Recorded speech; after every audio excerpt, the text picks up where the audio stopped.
Aspirants welcome to our YouTube channel knowledge hub में आपका एक बार फिर से स्वागत है। स्टूडेंट, हरियाणा सीईटी जो प्रैक्टिस सेट की जो टेस्ट सीरीज चल रही है, उसी टेस्ट सीरीज को आगे बढ़ाते हुए आज हम करेंगे practice set number 29। Haryana CET practice test के 28 जो प्रैक्टिस टेस्ट हैं, जो सेट हैं प्रैक्टिस सेट, वो हम कर चुके हैं और आज हम करेंगे 29 नंबर।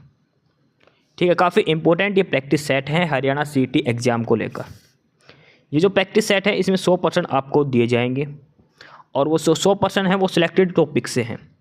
वो सारे टॉपिक जो एसएससी ने दिए हैं उन्हीं टॉपिक में से 100% तैयार किए गए हैं। टॉपिक यानी कि जीके, कुछ पर्सन आएंगे कंप्यूटर के, उसके बाद आएंगे हरियाणा जीके के, फिर आएगी इंग्लिश, हिंदी, मैथमेटिक्स, रीजनिंग। ये जो 7 सब्जेक्ट हैं, इन्हीं 7 सब्जेक्ट में से 100 के 100% आपके आने हैं और उन्हीं 7 सब्जेक्ट में से आपकी टेस्ट सीरीज तैयार करी गई है। 28 प्रैक्टिस सेट हमारे हो चुके हैं। आज हम प्रैक्टिस सेट नंबर 29 करने वाले हैं। इस क्लास की पीडीएफ आपको मिलेगी टेलीग्राम चैनल पर और टेलीग्राम चैनल का लिंक डिस्क्रिप्शन बॉक्स में है नॉलेज हब के नाम से। नॉलेज हब टेलीग्राम चैनल आपको ज्वाइन कर लेना है और यूट्यूब पर भी नॉलेज हब आपको सब्सक्राइब कर लेना है। काफ़ी इंपॉर्टेंट ये प्रैक्टिस टेस्ट सीरीज है जो हम करने लग रहे हैं और ये प्रैक्टिस जो टेस्ट सीरीज है ये आर्यभट्ट एकेडमी द्वारा दी गई है। ये उनकी कॉन्टैक्ट डिटेल है। कोर्स वगैरह की जानकारी के लिए आप यहाँ पे कॉन्टैक्ट कर सकते हैं। 28 प्रैक्टिस सेट हो चुके हैं और प्रैक्टिस सेट नंबर 29 आज की क्लास में हम शुरू करने वाले हैं। 100% की क्लास रहेगी, यानी कि इस प्रैक्टिस सेट के अंदर 100% है वो सारे हम करेंगे और सभी पर्सन को हम डिटेल में सॉल्यूशन करेंगे, सभी पर्सन हम डिटेल में देखेंगे। एक बार फिर से ध्यान रखना, इसकी पीडीएफ आपको मिलेगी टेलीग्राम चैनल पर नॉलेज हब के नाम से। उसका लिंक नीचे डिस्क्रिप्शन बॉक्स में है, वहाँ से आप नॉलेज हब ज्वाइन जरूर कर लेना और जो पहली बार क्लास देख रहा है वो यूट्यूब पर नॉलेज हब को सब्सक्राइब जरूर कर लेना। सबसे पहला टॉपिक है जीके का और पहला प्रश्न जीके का हम स्टार्ट करने वाले हैं। पहला प्रश्न दिया है कि बुद्ध द्वारा रूपांतरित निम्नलिखित व्यक्तियों में से कौन सा अंतिम था, यानी कि वो अंतिम व्यक्ति कौन था जिसको महात्मा बुद्ध ने परिवर्तित किया था। पहला है option A Anand, C गोशल, B Vasumitra और डी है सुबध। वो कौन सा था जिसको बदला था? तो वो जो अंतिम व्यक्ति जिसने बौद्ध धर्म, महात्मा बुद्ध ने जिसको बदला था वो था सुबध। सुबध वो अंतिम व्यक्ति था जिसने बौद्ध धर्म ग्रहण किया था महात्मा बुद्ध के काल में। ठीक है, सबसे पहला पूछे तो वो था कौंडिन्य।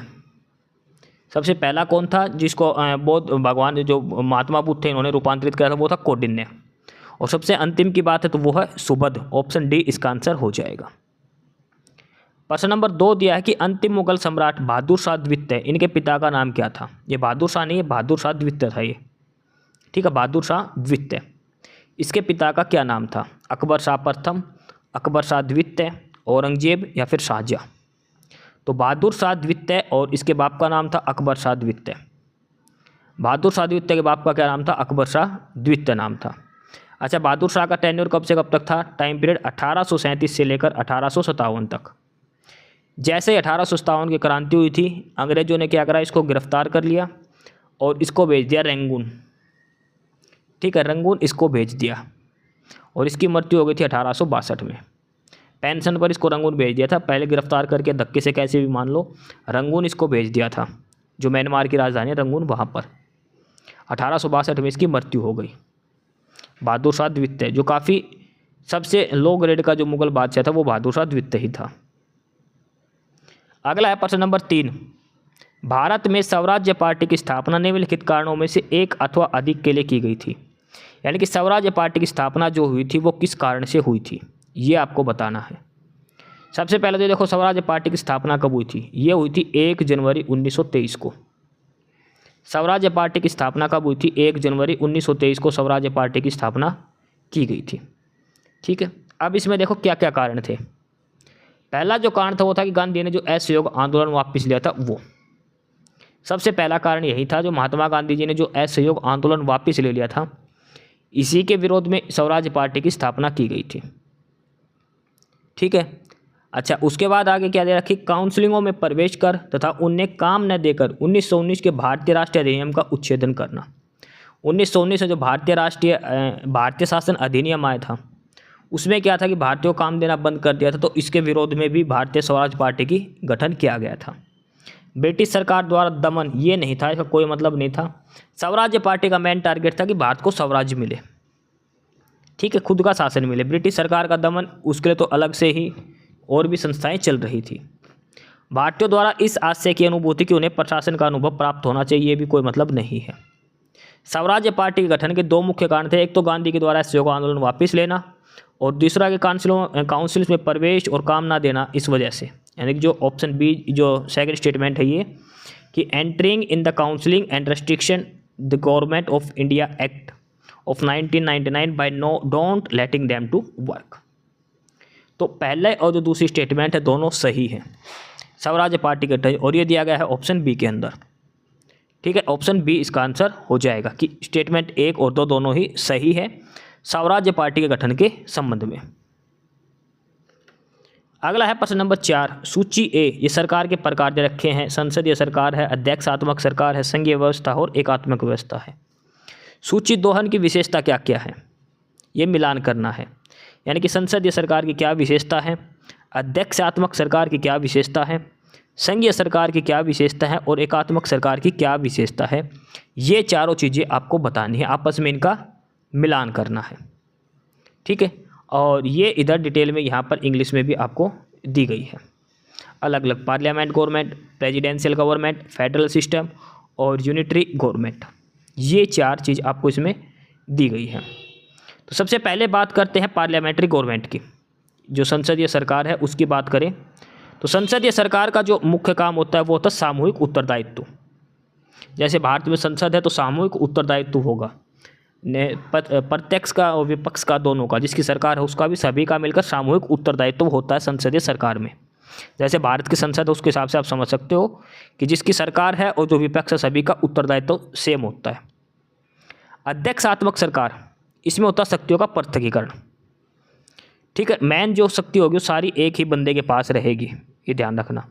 संघीय व्यवस्था जैसे भारत के अंदर है, और यह है शक्तियों का विभाजन, शक्तियों का विभाजन। एकात्मक अवस्था में होगा शक्तियों का केंद्रीकरण, सारी शक्तियां एक जगह ही रहेगी, एक ही बंदे के पास रहेगी, जैसे दक्षिण कोरिया के अंदर है, उत्तरी कोरिया में है जो, ठीक है। तो संसदीय सरकार में आएगा सामूहिक उत्तरदायित्व, अध्यक्षात्मक सरकार के अंदर आएगा शक्ति पृथकीकरण, संघीय व्यवस्था में आएगा शक्तियों का विभाजन, और एकात्मक व्यवस्था में आएगा शक्तियों का विकेंद्रीकरण। ये चारों ध्यान रखना, कई बार स्पेशल पूछ लेता है, कोई भी एक सरकार का नाम दे देगा कि अध्यक्षात्मक सरकार की क्या विशेषता है, और ये 4 ऑप्शन आपको दे देगा, तब आपको याद करके बताना कि अध्यक्षात्मक सरकार की क्या विशेषता होती है, ठीक है। काफ़ी इंपॉर्टेंट प्रश्न है पॉलिटी का। अगला है प्रश्न नंबर 5, तमिलनाडु में सर्वाधिक सूती वस्त्रों के कारखाने कहाँ पाए जाते हैं। तमिलनाडु में सबसे अधिक सूती वस्त्रों के कारखाने कहाँ पाए जाते हैं, चेन्नई, मदुरई, कोयम्बटूर और सलेम। तो तमिलनाडु के अंदर जो पाए जाते हैं वो पाए जाते हैं कोयम्बटूर में। कोयम्बटूर में सर्वाधिक सूती वस्त्र के कारखाने पाए जाते हैं, और ये कहाँ पर है, तमिलनाडु के अंदर, ठीक है। कोयम्बटूर को क्या कहते हैं, कोयम्बटूर को कहते हैं दक्षिण भारत का मैनचेस्टर, दक्षिण भारत का मैनचेस्टर कोयम्बटूर को कहा जाता है। और पूरे भारत का मैनचेस्टर की बात करें तो वो है अहमदाबाद, भारत का मैनचेस्टर है तो वो होता है अहमदाबाद, और दक्षिण भारत का मैनचेस्टर पूछे तो वो होता है कोयम्बटूर तमिलनाडु में, ठीक है। दोनों प्रश्न अलग अलग हैं, तो इस प्रश्न का उत्तर हो जाएगा कोयम्बटूर, दक्षिण भारत का मैनचेस्टर भी इसको कहा जाता है। अगला है प्रश्न number 6, which port is located on an estuary, यानी कि एस्चुरियन की जो नदी मुख होता है उस पर कौन सा बंदरगाह स्थित है, कांडला बंदरगाह, पारादीप, मुंबई या फिर कोचीन। तो इसके ऊपर है जो मैन है वो, तो इसका उत्तर तो दे रखा पारादीप, जो कि गलत भी हो सकता है। जो प्रॉपर इसका आंसर आएगा, जो बंदरगाह एस्चुरी के ऊपर स्थित है वो बंदरगाह है मारमागांव बंदरगाह, मारमागांव बंदरगाह। और ये कहाँ पर है, ये है गोवा के अंदर। मारमागांव जो बंदरगाह है गोवा के अंदर, ये है एस्चुरी, एस्चुरी इसके ऊपर है, इस एस्चुरी पोर्ट है।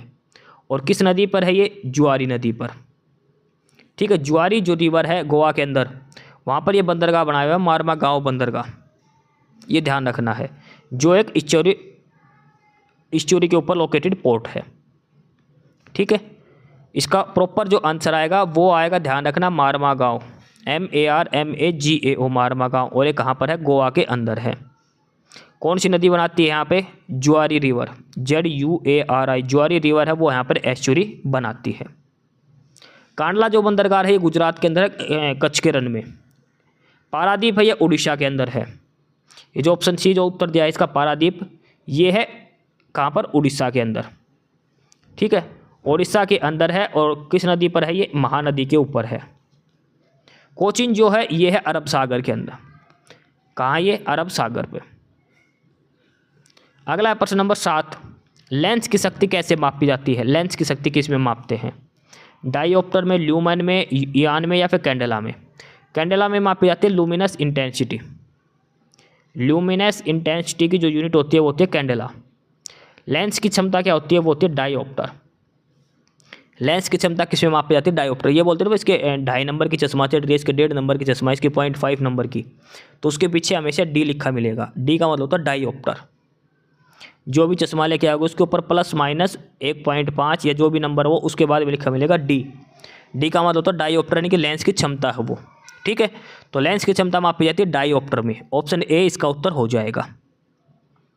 प्रश्न नंबर 8 है कि स्टील से स्टेनलेस स्टील प्राप्त करने के लिए उसमें कुछ तत्वों को मिलाकर उसे और अधिक संशोधित किया जाता है। निम्नलिखित में से कौन उस कार्य के लिए प्रयुक्त नहीं है? यानी कि स्टील को स्टेनलेस स्टील बनाना है तो उसके अंदर क्या नहीं मिलाया जाएगा?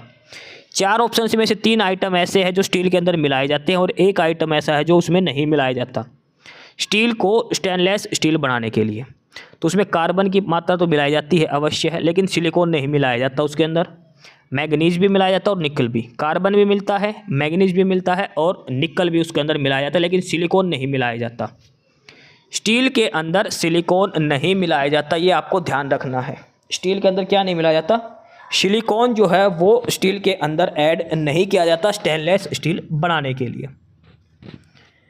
अगला है प्रश्न नंबर 9, और यह है कि एम्फीबिया क्या है? एम्फीबियंस कौन से होते हैं? एम्फीबियंस वो जानवर, वो पशु, वो प्रजाति होती है जो पानी में भी रहते हैं और पृथ्वी पर भी चलते हैं, यानी कि जल और स्थल दोनों पर रहने वाले पशु। Animals living both in water and on land, जैसे मेंढक हो गया, कछुआ हो गया। एम्फीबियंस वो है जिसको अगर पानी में छोड़ दो तो पानी में भी रह लेंगे, पानी खत्म हो गया धरती पे छोड़ दो तो धरती पे रह लेंगे, वो होते हैं एम्फीबियंस। ये इंग्लिश में भी कई बार पूछते हैं, 1 वर्ड आता है उससे पूछता है एम्फीबियंस कौन से होते हैं। तो जो एनिमल पानी पे भी और धरती पर जो दोनों जगह रह सकते हैं वो एम्फीबियंस हो सकता है। प्रश्न नंबर 10 है, निम्नलिखित घटनाओं पर विचार करें। पहला श्रीसर्प, पहला कीट, कवच वाले जीव और पहला स्तनधारी। उपरोक्त घटनाओं को पृथ्वी पर उनके उत्पन्न होने के काल अनुक्रम अनुसार व्यवस्थित करें और नीचे दिए गए कुटुकों में से सही का चयन करें। यानी कि प्रश्न नंबर 10 में यह बताना है कि 4 प्रकार के जीव दे रखे हैं, श्रीसर्प है, कीट है, कवच वाले जीव हो और स्तनधारी।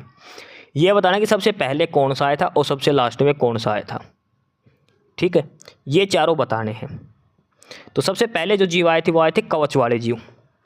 कवच वाले कब आए थे? ये आए थे 543 से लेकर 488 BC तक। 543 से लेकर 488 BC तक। और इनको क्या कहा जाता है? इनको कहा जाता है ट्राइलोबाइट्स। क्या कहा जाता है? ट्राइलोबाइट्स इनको कहा जाता है, ट्राइलोबाइट्स। उसके बाद आए थे कीट। ये कब आए थे? 416 से लेकर 359 BC तक। 416 से लेकर 359 BC तक। ये ध्यान रखना जो BC वाले जो ईयर है वे हमेशा उल्टे चलते हैं। ठीक है, और इसका पहले का क्या नाम था? जो आए थे कीट आए थे, इनको क्या कहा जाता है? इनको कहा जाता है इचिथियोस्टेगा।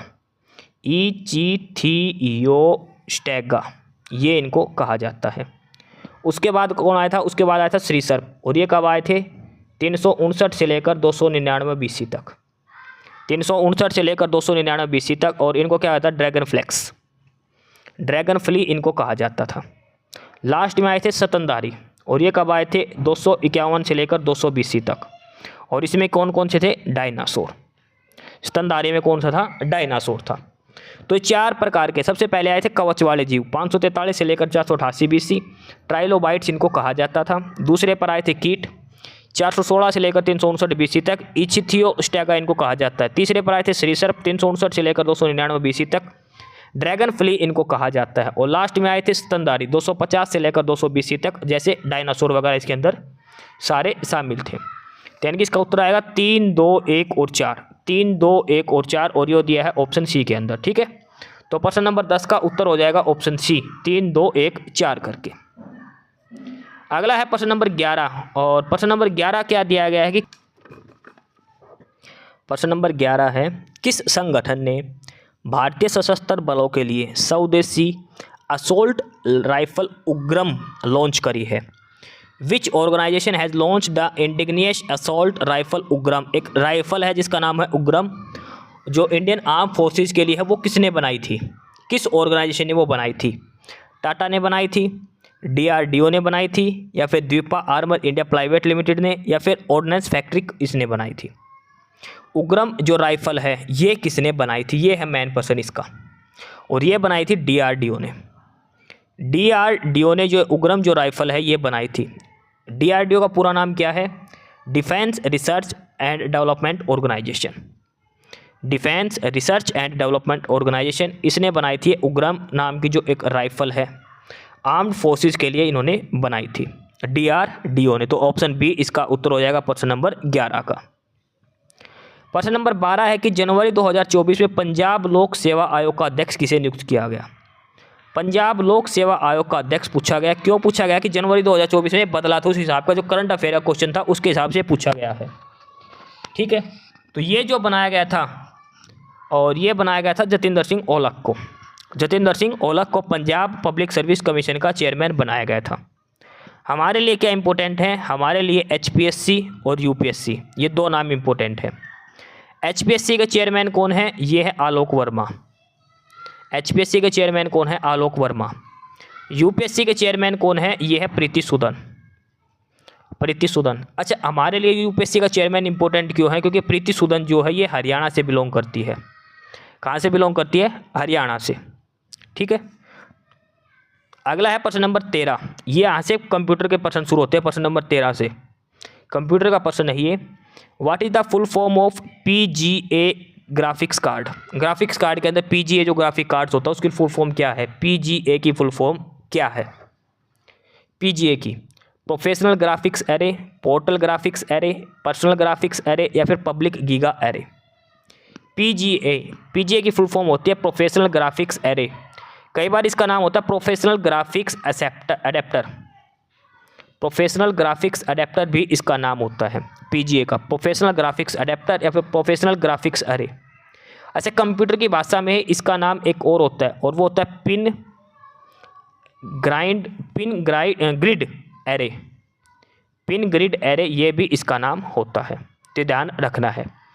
पर प्रोफेशनल ग्राफिक्स एरे ये भी नाम है, एक है प्रोफेशनल ग्राफिक्स अडेप्टर वो भी नाम है, एक है पिन ग्रिड एरे। ये तीनों PGA की फुल फॉर्म है, ध्यान रख लेना, आपको काफ़ी इंपॉर्टेंट है ये। ऑप्शन ए इसका उत्तर है फिलहाल। अगला है प्रश्न नंबर 14, निम्नलिखित में कौन सी एक आउटपुट डिवाइस नहीं है? यानी कि 3 आउटपुट डिवाइस है, एक नहीं है, तो उसका नाम बताना कौन सी एक जो आउटपुट डिवाइस नहीं है। प्रिंटर एक आउटपुट डिवाइस है, बिल्कुल सही है। मॉनिटर भी आउटपुट डिवाइस है, प्लॉटर भी आउटपुट डिवाइस है। कीबोर्ड एक आउटपुट डिवाइस नहीं है। कीबोर्ड कैसी डिवाइस है? इनपुट डिवाइस है। कीबोर्ड एक इनपुट डिवाइस है। प्रिंटर, मॉनिटर, प्लॉटर ये सारी आउटपुट डिवाइस है। ठीक है, आउटपुट डिवाइस यानी कि जहाँ से हम देखता, जहाँ से हमें डाटा मिलता है। इनपुट जहाँ से हम डाटा अंदर कंप्यूटर में डालते हैं वो। प्रश्न नंबर 15 है, कैश मेमोरी किसके साथ क्रिया करती है? कैश मेमोरी किन के बीच क्रिया करती है? CPU और रैम के बीच में, रैम और रोम के बीच में, CPU और रोम के बीच में, CPU या फिर हार्ड डिस्क के बीच में। तो कैश मेमोरी जो होती है CPU और रैम के बीच में। एक चीज़ ध्यान रखना, जो कैश मेमोरी होती है ये एक रैम मेमोरी का ही एक टाइप होती है, रैम का ही, ध्यान रखना। ठीक है, रैम का मतलब क्या होता है? Random access memory. Random access memory ये होता है रैम का, और रोम का होता है रीड ओनली मेमोरी। ये ध्यान रखना दोनों की, रीड ओनली मेमोरी। तो कैश मेमोरी किसके बीच होता है? CPU और रैम। CPU होता है सेंट्रल प्रोसेसिंग यूनिट। ये जो छोटी छोटी चीज़ें हैं इनकी आपको फुल फॉर्म जरूर याद रखना, कंप्यूटर के अंदर ये प्रश्न कई बार पूछ लेते हैं। अगला है प्रश्न नंबर 16, मिश्रित खेती से क्या अभिप्राय है। मिक्स फार्मिंग, मिश्रित खेती से क्या अभिप्राय है आपका, ये बताना है। नकदी और खाद्य फसल दोनों की खेती करना, एक ही खेत में एक साथ 2 से अधिक फसल बोना, पशुओं का पालन और फसलों की खेती एक साथ पशु पालना और खेती करना, या अनुक्रम में एक ही खेत में विभिन्न फसलों की खेती करना। तो मिश्रित खेती का क्या अर्थ होता है? मिश्रित खेती का अर्थ है कि पशुपालन और उसके साथ साथ खेतीबाड़ी करना, वो होता है मिश्रित खेती। कन्फ्यूज मत हो जाना, पशुपालन और फसल करना यानी कि खेतीबाड़ी करना, ये दोनों एक साथ होना, ये होता है मिश्रित खेती। मिश्रित खेती ये नहीं होता कि एक ही खेत में 2-3 फसल बो दी, गेहूँ भी बो दिया, सरसों भी बो दी, वो मिश्रित खेती नहीं होती। मिश्रित खेती होती है पशुपालन और फसलों की खेती एक साथ करना, ठीक है। Rearing animals and cultivating crops together, ये होता है मिश्रित खेती, ठीक है, मिक्स्ड फार्मिंग। अगला है प्रश्न नंबर 17, सौर खेती को बढ़ावा देने के लिए केंद्र सरकार द्वारा कौन सी योजना चलाई गई है। सोलर फार्मिंग को बढ़ाने के लिए सेंट्रल गवर्नमेंट ने कौन सी एक स्कीम है जो चलाई है सोलर फार्मिंग को बढ़ावा देने के लिए? तो वो चलाई है PM कुसुम योजना। PM कुसुम योजना, आपको नाम याद रखना है, PM कुसुम योजना, जो ऑप्शन सी में लिखा है ना कुसुम, ये इसका जो आंसर क्या आएगी उसमें ऑप्शन ए है जो गलत दिया गया है, इसका प्रॉपर आंसर आएगा कुसुम योजना, PM कुसुम योजना, ऑप्शन सी इसका उत्तर आएगा, ठीक है, PM कुसुम योजना। अब कुसुम योजना है प्रधानमंत्री कुसुम योजना। कुसुम योजना की फुल फॉर्म क्या होती है? PM का मतलब प्रधानमंत्री, K का मतलब होता है किसान, U का मतलब है ऊर्जा, S का मतलब है सुरक्षा, किसान ऊर्जा सुरक्षा एवं उत्थान महाअभियान, ठीक है, KUSUAM कुसुम, ठीक है, किसान ऊर्जा सुरक्षा एवं उत्थान महाअभियान, ये है PM किसान ऊर्जा सोलर फार्मिंग के लिए, ऑप्शन सी इसका उत्तर आ जाएगा। प्रश्न नंबर 18 है कि जो भारत के कितने राज्य IST जो टाइम लाइन है, जो इंडियन स्टैंडर्ड टाइम लाइन जो है, वो कितने राज्यों से भारत में से होकर निकलती है। ये एक तो जो इसका मेन पॉइंट है वो तो है हैदराबाद के अंदर नैनी जगह, ठीक है, हैदराबाद के अंदर जो नैनी है वहाँ से गुजरती है। ये कितने राज्यों से होकर गुजरती है भारत के? तो ये जो गुजरती है ये गुजरती है भारत के 5 राज्यों से होकर। 5 राज्य कौन कौन से हो गए? उत्तर प्रदेश, मध्य प्रदेश, उड़ीसा, छत्तीसगढ़ और आंध्र प्रदेश। उत्तर प्रदेश, मध्य प्रदेश, आंध्र प्रदेश, छत्तीसगढ़ और उड़ीसा, इन 5 राज्यों से IST जो इंडियन स्टैंडर्ड टाइम जो लाइन है वो गुजरती है। और उत्तर प्रदेश के अंदर जो हैदराबाद है, हैदराबाद है, वहाँ पर नैनी है जगह, वहाँ से ये गुजरती है, ठीक है। 5 राज्यों से होकर ये IST जो टाइम लाइन है, इंडियन स्टैंडर्ड टाइम लाइन है, वो होकर गुजरती है। प्रश्न नंबर 19, देखो 18 प्रश्न में जीके के प्रश्न आ गए और कुछ प्रश्न कंप्यूटर के हो गए। अब प्रश्न नंबर 19 से लेकर 40 तक 22 प्रश्न आएंगे और ये 22 के 22 प्रश्न आएंगे हरियाणा जीके के, यानी कि अब हमारी हरियाणा जीके शुरू हो रही है। हरियाणा जीके का पहला प्रश्न, और वैसे प्रश्न नंबर 19 है कि तावड़ू किस जिले के अंदर आता है? तावड़ू मेवात में, गुड़गांव में, रेवाड़ी में या फिर फरीदाबाद के अंदर? तो तावड़ू आता है मेवात डिस्ट्रिक्ट के अंदर। तावड़ू कहाँ पे आता है? मेवात के अंदर, ऑप्शन ए उत्तर हो जाएगा प्रश्न नंबर 19 का। प्रश्न नंबर 20 है कौन सी एक निर्णायक युद्ध था, इसने उत्तर भारत में मुस्लिम प्रभुत्व की नींव रखी थी? कौन सा एक युद्ध था जिसके कारण उत्तर भारत के अंदर मुस्लिम साम्राज्य स्थापित हो चुका था? तराइन की लड़ाई, तराइरे की लड़ाई, पानीपत की लड़ाई, कौन सी लड़ाई? तो वो थी तराइन की दूसरी लड़ाई, सेकेंड बैटल ऑफ पानीपत। 1191 में पहला लड़ाई हुई थी और 1192 में दूसरी। पृथ्वीराज चौहान और मोहम्मद गौरी के बीच में ये लड़ाई थी। पहले 1191 में पृथ्वीराज चौहान जीत गया था, मोहम्मद गौरी हार गया था, काम खत्म था। लेकिन 1192 में पृथ्वीराज चौहान जीत गया छल कपट से, जयचंद की वजह से पृथ्वीराज चौहान हार गया, मोहम्मद गौरी जीत गया था, पृथ्वीराज चौहान हार गया था तराइन की दूसरी लड़ाई में 1192 में। इसलिए भारत में मुस्लिम शासक की नींव स्थापित हुई थी उत्तर भारत के अंदर। पृथ्वीराज चौहान की हत्या हो गई थी, ठीक है, ज़बरदस्ती छल कपट से इसको हरा दिया गया था पृथ्वीराज चौहान को मोहम्मद गौरी ने 1192 में जयचंद के कारण। प्रश्न नंबर 21 दिया है, यमुना नदी हरियाणा के किस वन के पास से प्रवेश करती है? किस वन के पास से यमुना नदी है हरियाणा में प्रवेश करती है? कलेसर, गिरना, बांदीपुर या सतपुड़ा? तो ये पार करती है कलेसर के अंदर, और ये कहाँ पे है? यमुनानगर। हरियाणा में यमुनानगर जिले में कलेसर जो वन है वहाँ से यमुना नदी हरियाणा में प्रवेश करती है। ठीक है, और हरियाणा में यमुना नदी किस सीमा पे बहती है? पूर्वी सीमा पर। पूर्वी सीमा में यमुना नदी हरियाणा में बहती है, और हरियाणा और यूपी के बीच में बाउंड्री बनाती है यमुना नदी। यमुना नदी हरियाणा और उत्तर प्रदेश के बीच में बाउंड्री लाइन का काम करती है, ये भी आपको ध्यान रखना है। यमुनानगर से हरियाणा में यमुना नदी प्रवेश करती है। सवाल नंबर 22 है कि हरियाणा में लगभग कितनी ग्राम पंचायतें हैं? कितनी ग्राम पंचायतें हैं ये बताना है। तो हरियाणा में लगभग ग्राम पंचायतों की बात करें तो वो है लगभग 6220 ग्राम पंचायतें। देखो पंचायत की बात हो रही तो वो है 6220। अगर गांव पूछे लगभग तो वो है लगभग 7356 गांव। अगर नंबर ऑफ विलेज पूछे कितने हैं वो है 7356, लेकिन ग्राम पंचायत पूछे वो है 6220। कई बार 2 गाँव की 3 गाँव की एक ही पंचायत होती है, ये भी ध्यान रखना है। ठीक है, तो ग्राम पंचायत है 6220 और टोटल गांव है 7356 गांव है हरियाणा के अंदर। तो इसका उत्तर हो जाएगा ऑप्शन बी, 6000 से लेकर 6500 के बीच में हरियाणा में ग्राम पंचायतें हैं। तो कितनी है टोटल? 6220। प्रश्न नंबर 23 है कि कुरुक्षेत्र में स्थित सर्वेश्वर महादेव मंदिर का निर्माण किसने करवाया था? सर्वेश्वर महादेव मंदिर का निर्माण किसने करवाया था? तो वो करवाया था बाबा श्रवणनाथ ने। सर्वेश्वर महादेव मंदिर, और ये कहाँ पर है? कुरुक्षेत्र के अंदर है। इसका निर्माण किसने करवाया था? बाबा श्रवणनाथ ने। ऑप्शन ए इसका उत्तर हो जाएगा। प्रश्न नंबर 24 है, भूपेंद्र सिंह हुड्डा की बहू श्वेता हुड्डा किस खेल से संबंधित है? पुराना प्रश्न है, और ये किस खेल से संबंधित है? ये है घुड़सवारी से। 2019 में इसने गोल्ड मेडल जीता था घुड़सवारी के अंदर। प्रश्न नंबर 25 दिया है, हरियाणा सरकार ने 2015 को यह घोषित किया था कि किस शहर को स्मार्ट सिटी के रूप में विकसित करेगी? 2015 में हरियाणा ने घोषणा करी थी, और उसने कहा था कि गुड़गांव को स्मार्ट सिटी बनाएंगे, जो अब बन चुका है। ठीक है। प्रश्न नंबर 26 है, भारत की पहली इको फ्रेंडली रैली किस जिले में आयोजित की गई थी? इको फ्रेंडली रैली, और ये आयोजित हुई थी 2019 में, जब भारत के प्राइम मिनिस्टर नरेंद्र मोदी जो है उन्होंने रैली करी थी। इको फ्रेंडली रैली हुई थी, और ये हुई थी रोहतक के अंदर। रोहतक के अंदर हुई थी इको फ्रेंडली रैली 2019 के अंदर। भारत की पहली इको फ्रेंडली रैली हुई थी। प्रश्न नंबर 27 है कि हरियाणा में कितने जिले हैं वर्तमान में? 21, 22, 23, 24। तो हरियाणा में वर्तमान में है 22 जिले। कितने हैं? 22। सबसे आखिरी जिला बना था 2016 में, वो बना था चरखी दादरी।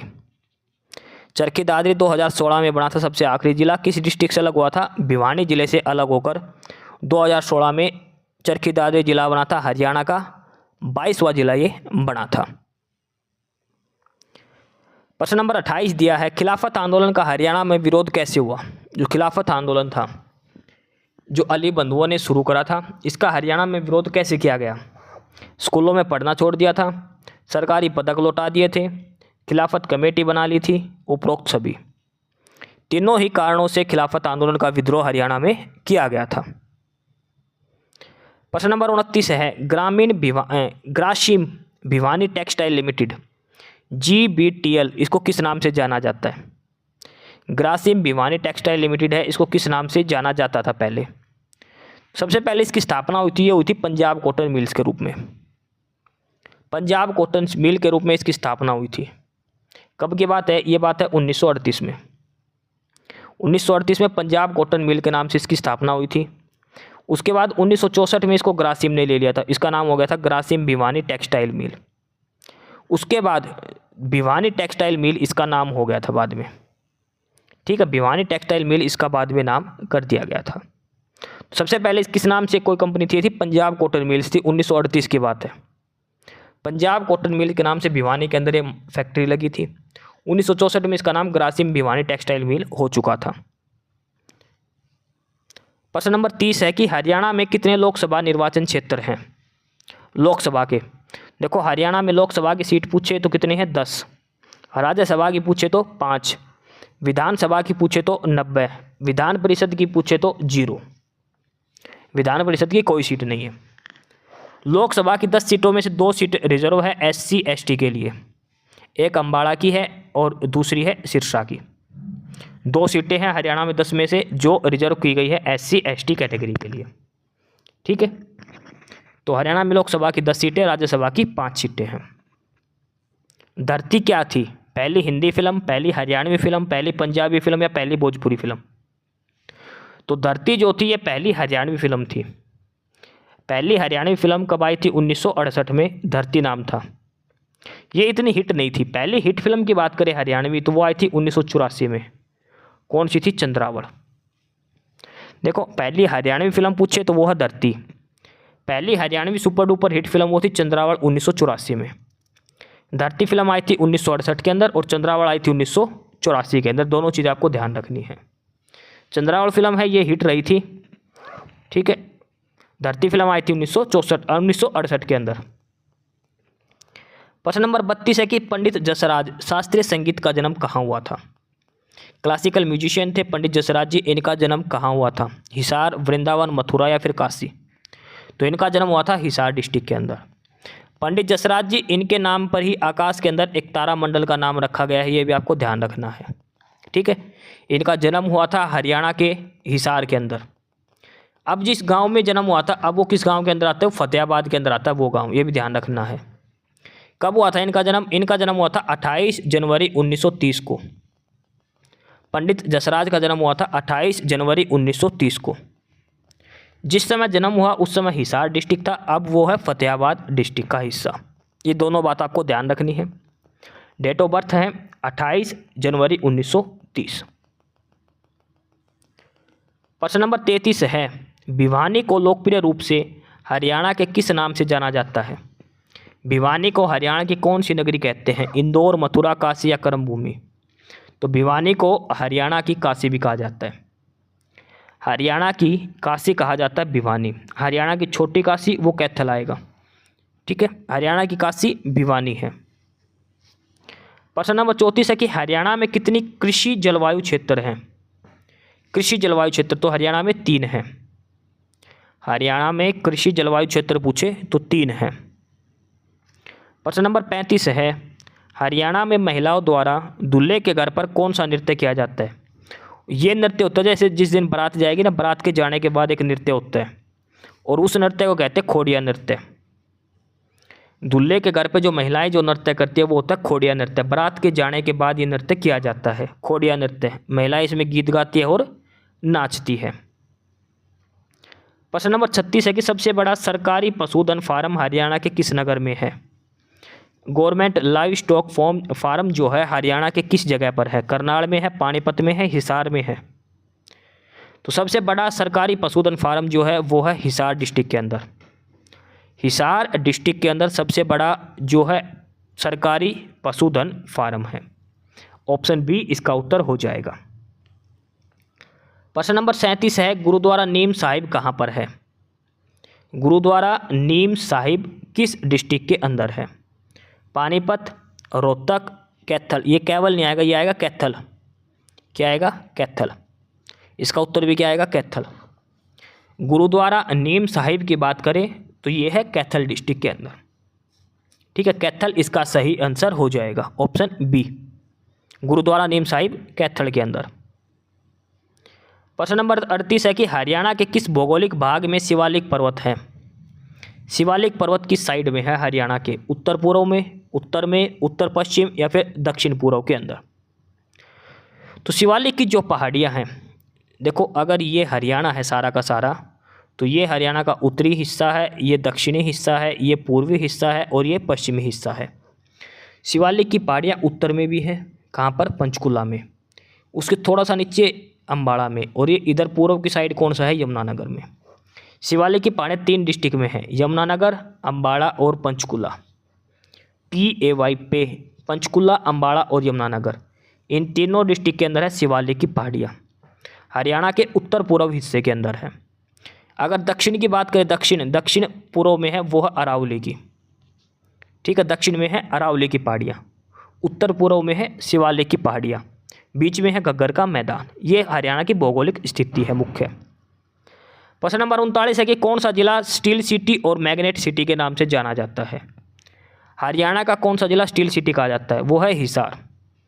देखो स्टील सिटी के नाम से आते कौन सा जिला आता है? जिंदल स्टील्स। जिंदल स्टील्स कहाँ पर है ये? हिसार के अंदर। स्टील सिटी भी कहा जाता है और मैग्नेट सिटी भी हिसार डिस्ट्रिक्ट को कहा जाता है। प्रश्न नंबर 40 है कि हरियाणा का एकमात्र घोड़ा अनुसंधान केंद्र कहाँ पर है? घोड़ा अनुसंधान केंद्र, और ये हुआ था 1986 के अंदर खोला गया था।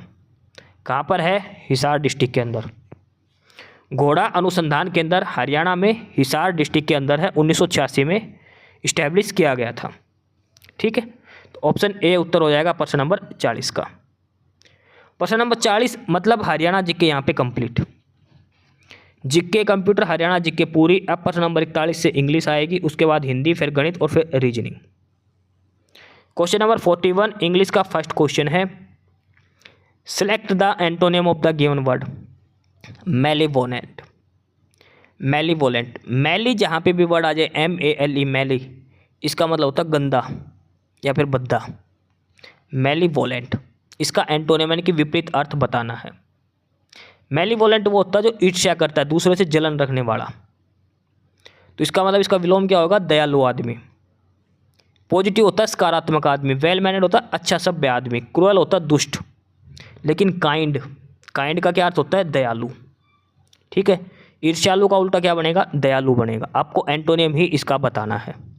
तो मेलीवोलेंट का जो एंटोनियम आएगा वो आएगा काइंड आएगा। क्वेश्चन नंबर 42 है, वन वर्ड आपको बताना है। जो वर्ड दिए उनमें से सेंटेंस दिया है कि one who can easily be deceived और चीटेड, जिसको आसानी से धोखा दिया जा सके। जिसको आसानी से धोखा दिया जा सके, जो दूसरों पर आसानी से भरोसा कर लेता है, उसको आसानी से धोखा दिया जा सकता है। तो उसको क्या कहते हैं? उसको कहते हैं गलिबल। गलिबल, जिसको आसानी से धोखा दिया जा सके, आसु विश्वासी वो व्यक्ति होता है। ऑप्शन बी इसका उत्तर हो जाएगा क्वेश्चन नंबर 42 का। नेक्स्ट है क्वेश्चन नंबर 43 और इसमें भी आपको वन वर्ड बताना है। सेंटेंस दिया है कि someone who wishes to destroy the existing government and law, जो सरकार, जो शासन, जो नियम कानून है उनको तोड़ने की इच्छा रखने वाला, यानी कोई ऐसा व्यक्ति जो रूल वगैरह ना माने, तो वो कौन सा होता है? वो होता है अनार्किस्ट। क्या बोल देते हैं उसको? अनार्किस्ट बोलते हैं। ठीक, अनार्किस्ट उसको बोलता है। पैट्रियट क्या होता है? वो होता है देशभगत। पैट्रियट किसको कहते हैं? देशभगत को। पैसिफिस्ट वो होता है शांति दूत, जो देश में शांति का काम करे। हर्मिट, हर्मिट होता है साधु संत। ठीक है, तो अनार्किस्ट वो बंदा होता है जो देश की जो शांति व्यवस्था, जो सरकार है, जो नियम कानून है, उनको भंग करे। ऑप्शन ए इसका उत्तर हो जाएगा। क्वेश्चन नंबर 44 है और इसमें आपको रॉन्गली स्पेल्ड वर्ड बताना है, यानी कि ऐसा कौन सा वर्ड है जिसकी स्पेलिंग गलत दी गई है। 4 में से 3 की स्पेलिंग सही दी गई है, 1 की स्पेलिंग गलत है। पहला है परमिशिबल, इसकी स्पेलिंग सही है, PERMISSIBLE। अगला है प्रिजर्वेंस, PERSEVERANCE, प्रिजर्वेंस। अगला है पर्सोनल, लेकिन जो परफॉर्मेंस की स्पेलिंग है वो गलत दी गई है। परफॉर्मेंस की स्पेलिंग इसमें गलत दी गई है। अब आप देखना गलत कहाँ है। काफ़ी आसान है परफॉर्मेंस। ठीक है, अगर आपको कोई स्पेलिंग नहीं आती तो उसको आप पहले से लिख के देख लो। ठीक है, आपको अपने आप पता चल जाएगा कहाँ आपकी गलती हो रही है। परफॉर्मेंस की स्पेलिंग इसमें गलत दी गई है। क्वेश्चन नंबर 45 है, इसमें भी आपको बताना रॉन्गली स्पेल्ड, यानी कि 3 वर्ड सही लिखे हैं, चौथा वर्ड है जो गलत लिखा गया है। डिसिप्लिन बिल्कुल सही है, DISCIPLIN, discipline. Occasion, OCCASION, occasion. Occasion मतलब अवसर, त्यौहार। डिसिप्लिन मतलब अनुशासन। नेसेसरी मतलब आवश्यक, नेसेसरी। नेसेसरी की स्पेलिंग ये बताओ गलती कहाँ पे है। और कंसेंसियस का मतलब होता है सर्वसम्मति। ऑप्शन बी की स्पेलिंग भी सही है। ABC तीनों की स्पेलिंग सही है। नेसेसरी की स्पेलिंग में छोटी सी गलती है। आप अगर आपको डायरेक्ट देखोगे तो बिल्कुल सही लग रहा होगा नेसेसरी, इसमें स्पेलिंग में एक ही गलती है। क्या? NECE आएगा, डबल C नहीं आएगा यहाँ पे। NECESSARY, ये आएगा नेसेसरी, आवश्यक। प्रश्न नंबर 46 दिया है, select the meaning of the given idiom. Idiom है कूल एज ककम्बर, यानी कि खीरे की तरह ठंडा आदमी। इसका मतलब क्या हो गया? टू बी काम, शांत रहना। कूल एज ककम्बर यानी कि खीरा या जो ककड़ी होती है उसकी तरह ठंडा आदमी यानी कि शांत रहना, टू बी काम। ऑप्शन सी इसका आंसर हो जाएगा। अगला है क्वेश्चन नंबर 47 और इसमें पूछा है कि select the meaning of the given idiom. ये भी ईडियम है। यहाँ पर दिया है ब्रिंग टू वंस नीज, किसी को घुटनों पर ला देना, किसी भी व्यक्ति को घुटनों पर ला देना। इसका मतलब है टू फोर्स टू सबमिट, किसी पर ज़बरदस्ती करना कोई भी काम करवाने के लिए। ठीक है, किसी से ज़बरदस्ती करना काम करवाने के लिए। घुटनों पे झुका देना मतलब किसी को फोर्स करना कुछ भी करने के लिए। अगला क्वेश्चन नंबर 48 और ये है fill in the blank. Sentence दिया है the baby bird was blank by its mother. जो छोटा जो पक्षी था वो उसकी माँ के द्वारा क्या किया गया था? थ्रोन होता फेंकना, हाथ में लेकर कोई चीज़ फेंकते हैं, वो फेंका नहीं गया था। रेनाउंस मतलब होता शपथ लेकर त्याग करना, ऐसा तो कुछ नहीं होता भाई मैं शपथ लेता हूँ मैं आज से दारू नहीं पीऊँगा, मैं आज से धूम्रपान नहीं करूँगा, तो वो होता रेनाउंस। ठीक है। सैक्रिफाइस होता बलिदान देना, तो ये भी उसकी माँ के द्वारा बलिदान, ये दिया गया था abundant. The baby bird was abundant by its mother, जो छोटा पक्षी था उसकी माँ ने उसको त्याग दिया था। ठीक, अबेंडेंट का मतलब होता त्यागना। क्वेश्चन नंबर 49 है, ये भी फिल इन द ब्लैंक है। Dinosaur are an blank species now. वर्तमान समय में जो डायनासोर है वो कैसी प्रजाति है? एक्सटिंक्ट, एंशिएंट, एंटीक और एज ओल्ड। एंटीक तो होता मतलब स्पेशल, एंशिएंट होता पुरानी चीज़ें, तो ये होता है एक्सटिंक्ट, लुप्त प्राय प्रजाति, कैसी जो लुप्त हो चुकी है। ठीक है, तो डायनासोर है वो ऑलरेडी लुप्त हो चुके हैं, तो इसमें आ जाएगा ऑप्शन ए क्वेश्चन नंबर 49 में। क्वेश्चन नंबर 50 जो है और इसमें आपको बताना है ग्रामेटिकल एरर। सेंटेंस के किस पार्ट में एरर दिया है? सेंटेंस है in India the various practices and norms from banks transactions are laid down by the RBI only. ये सेंटेंस है, इसमें आपको बताना है एरर कहाँ पर है। देखिए आराम से पढ़िए, एरर मिलेगा। इन इंडिया, भारत में, the various practices and norms from banks transaction, bank की ट्रांजेक्शन फ्रॉम नहीं आएगा यहाँ पर, यह आएगा ऑफ। ऑफ का मतलब होता का और फ्रॉम का मतलब होता के लिए। ठीक है, तो जो प्रैक्टिस जो रूल्स रेगुलेशन है बैंक की ट्रांजेक्शन के, ऑफ आएगा। ठीक है, किसी भी चीज़ के रूल्स रेगुलेशन, किसी भी चीज़ के लिए रूल्स रेगुलेशन नहीं होता। ठीक है, तो यहाँ पे फ्रॉम की जगह क्या आएगा? ऑफ आएगा। अब ये तो हमने पता लगा लिया फ्रॉम की जगह क्या आएगा? ऑफ। अब ऑप्शन देखो एरर किस पार्ट में है, हमें ऑप्शन ढूंढना है। तो वो जो एरर है वो है ऑप्शन डी के अंदर, ये वाला फ्रॉम वाला। ठीक है, ऑप्शन भी ध्यान में रखना कौन से ऑप्शन में दिया गया है। ये 51 है, इसमें भी हमें ग्रामेटिकल एरर बताना है। सेंटेंस है यू आर इनवाइट। देखो आगे पढ़ना ही मत, यू आगे लिखा है यू आर इनवाइट, इनवाइट नहीं आएगा, क्या आएगा? Invited, you are invited. एक लाइन पढ़ते ही हमें एरर दिख गया, सीधा सा पढ़ा ही sentence you are invited, invite नहीं आएगा, हमेशा सेकंड फॉर्म आएगी यहाँ पे, यू आर इनवाइट। जो ऑप्शन ए है इसमें एरर है। अगला है क्वेश्चन नंबर 52 और इसमें दे रखा है कि कोई एरर है, कुछ करेक्शन चाहिए, तो सेंटेंस को सब्स्टिट्यूट करना है या नहीं करना, या कोई इम्प्रूवमेंट है या नहीं है। यानी कि सेंटेंस का एक पार्ट दिया होगा, उसी के 4 ऑप्शन होंगे, ये बताना कि वो पार्ट सही दे रखा है या उसमें कोई करेक्शन करनी है। और ये कहाँ से शुरू है? ये है मेजर्स से लेकर बिहेवियर तक। ठीक है, यहाँ तक है, इसमें आपको बताना है कुछ करेक्शन करनी है या फिर सही है। ये सेंटेंस है statistical measure which track the money saving behaviour have not improved much. अब देखो इसमें स्टार्ट में ही छोटी सी करेक्शन दिखाई दे रही है, बिल्कुल छोटी सी। Statistical measure which track the money saving behaviour, तो ये मेजर नहीं आएगा, वो आएगा मेजर्स, क्योंकि प्रेजेंट इंडेफिनिट टेंस है, सिंगुलर वर्ब है, इसके साथ एस या ई एस लगेगा, तो स्टैटिस्टिकल मेजर्स ये आएगा। ठीक है, यानी कि ये जो दिया है क्वेश्चन नंबर 52 में, ये दिया गया ऑप्शन बी के अंदर, measures which track the money saving behaviour. Question number 53 ये भी सेम है और आपको इसमें बताना है डिड नोट, यहाँ से do not register his dissent, यहाँ तक कोई करेक्शन है या नहीं है। सेंटेंस है he do not register his dissent to the proposal put forward by the member. इसमें आपको बताना है कोई एरर है या नहीं है। तो छोटा सा ही एरर है, ही डिड नोट रजिस्टर, ये नहीं आएगा, डू नोट नहीं डिड नोट। हम जब बोलते हैं तभी हमें ध्यान में आ जाता है अपने ऑटोमेटिक, हमें रूल्स की जरूरत नहीं होती। कई बार हम सेंटेंस पढ़ते तो अपने आप ही लगता है यहाँ पे डू नहीं आना चाहिए, डिड आएगा। ऐसे ही डिड नोट रजिस्टर, उसने रजिस्टर नहीं किया था, ठीक है, तो डिड नोट आएगा। यानी कि ये जो आएगा ये दिया गया है ऑप्शन डी के अंदर, did not register his decent.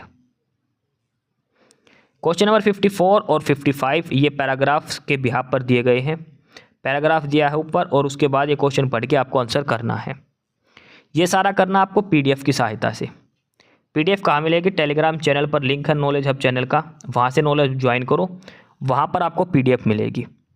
और जो पहली बार क्लास कर रहा है वो यूट्यूब पर भी नॉलेज हब को सब्सक्राइब जरूर कर ले, ठीक है। प्रश्न नंबर 55 यानी कि इंग्लिश हमारी पूरी हो गई। प्रश्न नंबर 56 अब यहाँ से हिंदी शुरू होएगी। प्रश्न नंबर 56 से हमारी हिंदी शुरू होती है अब, ठीक है। क्वेश्चन नंबर 56 और यानी कि हिंदी का पहला प्रश्न है, 55 प्रश्न हमारे हो चुके हैं। तो हिंदी का पहला प्रश्न है और ये दिया है निम्नलिखित में से कौन सा मूल दीर्घ स्वर नहीं है। 4 स्वर दे रखे, इसमें से बताना दीर्घ स्वर कौन सा नहीं है। 3 स्वर है जो दीर्घ स्वर है, बाकी एक नहीं है। तो दीर्घ स्वर इसमें से कौन सा नहीं है? देखो आ है, ई है, ऊ है और ओ है। स्वर होते 3, ह्रस्व स्वर, दीर्घ स्वर और तीसरा होता प्लुत स्वर, ठीक है। ह्रस्व स्वर तो होता ए, ऊ, छोटी ई और री, ये तो ह्रस्व स्वर। दीर्घ स्वर में क्या होता है? आ, इसके अलावा ऊ, इसके अलावा बड़ी ई, बड़ा औ। लेकिन ये जो ओ है ना, ये मूल दीर्घ स्वर में नहीं आएगा। ऑप्शन डी इसका उत्तर हो जाएगा प्रश्न नंबर 56 का, ओ।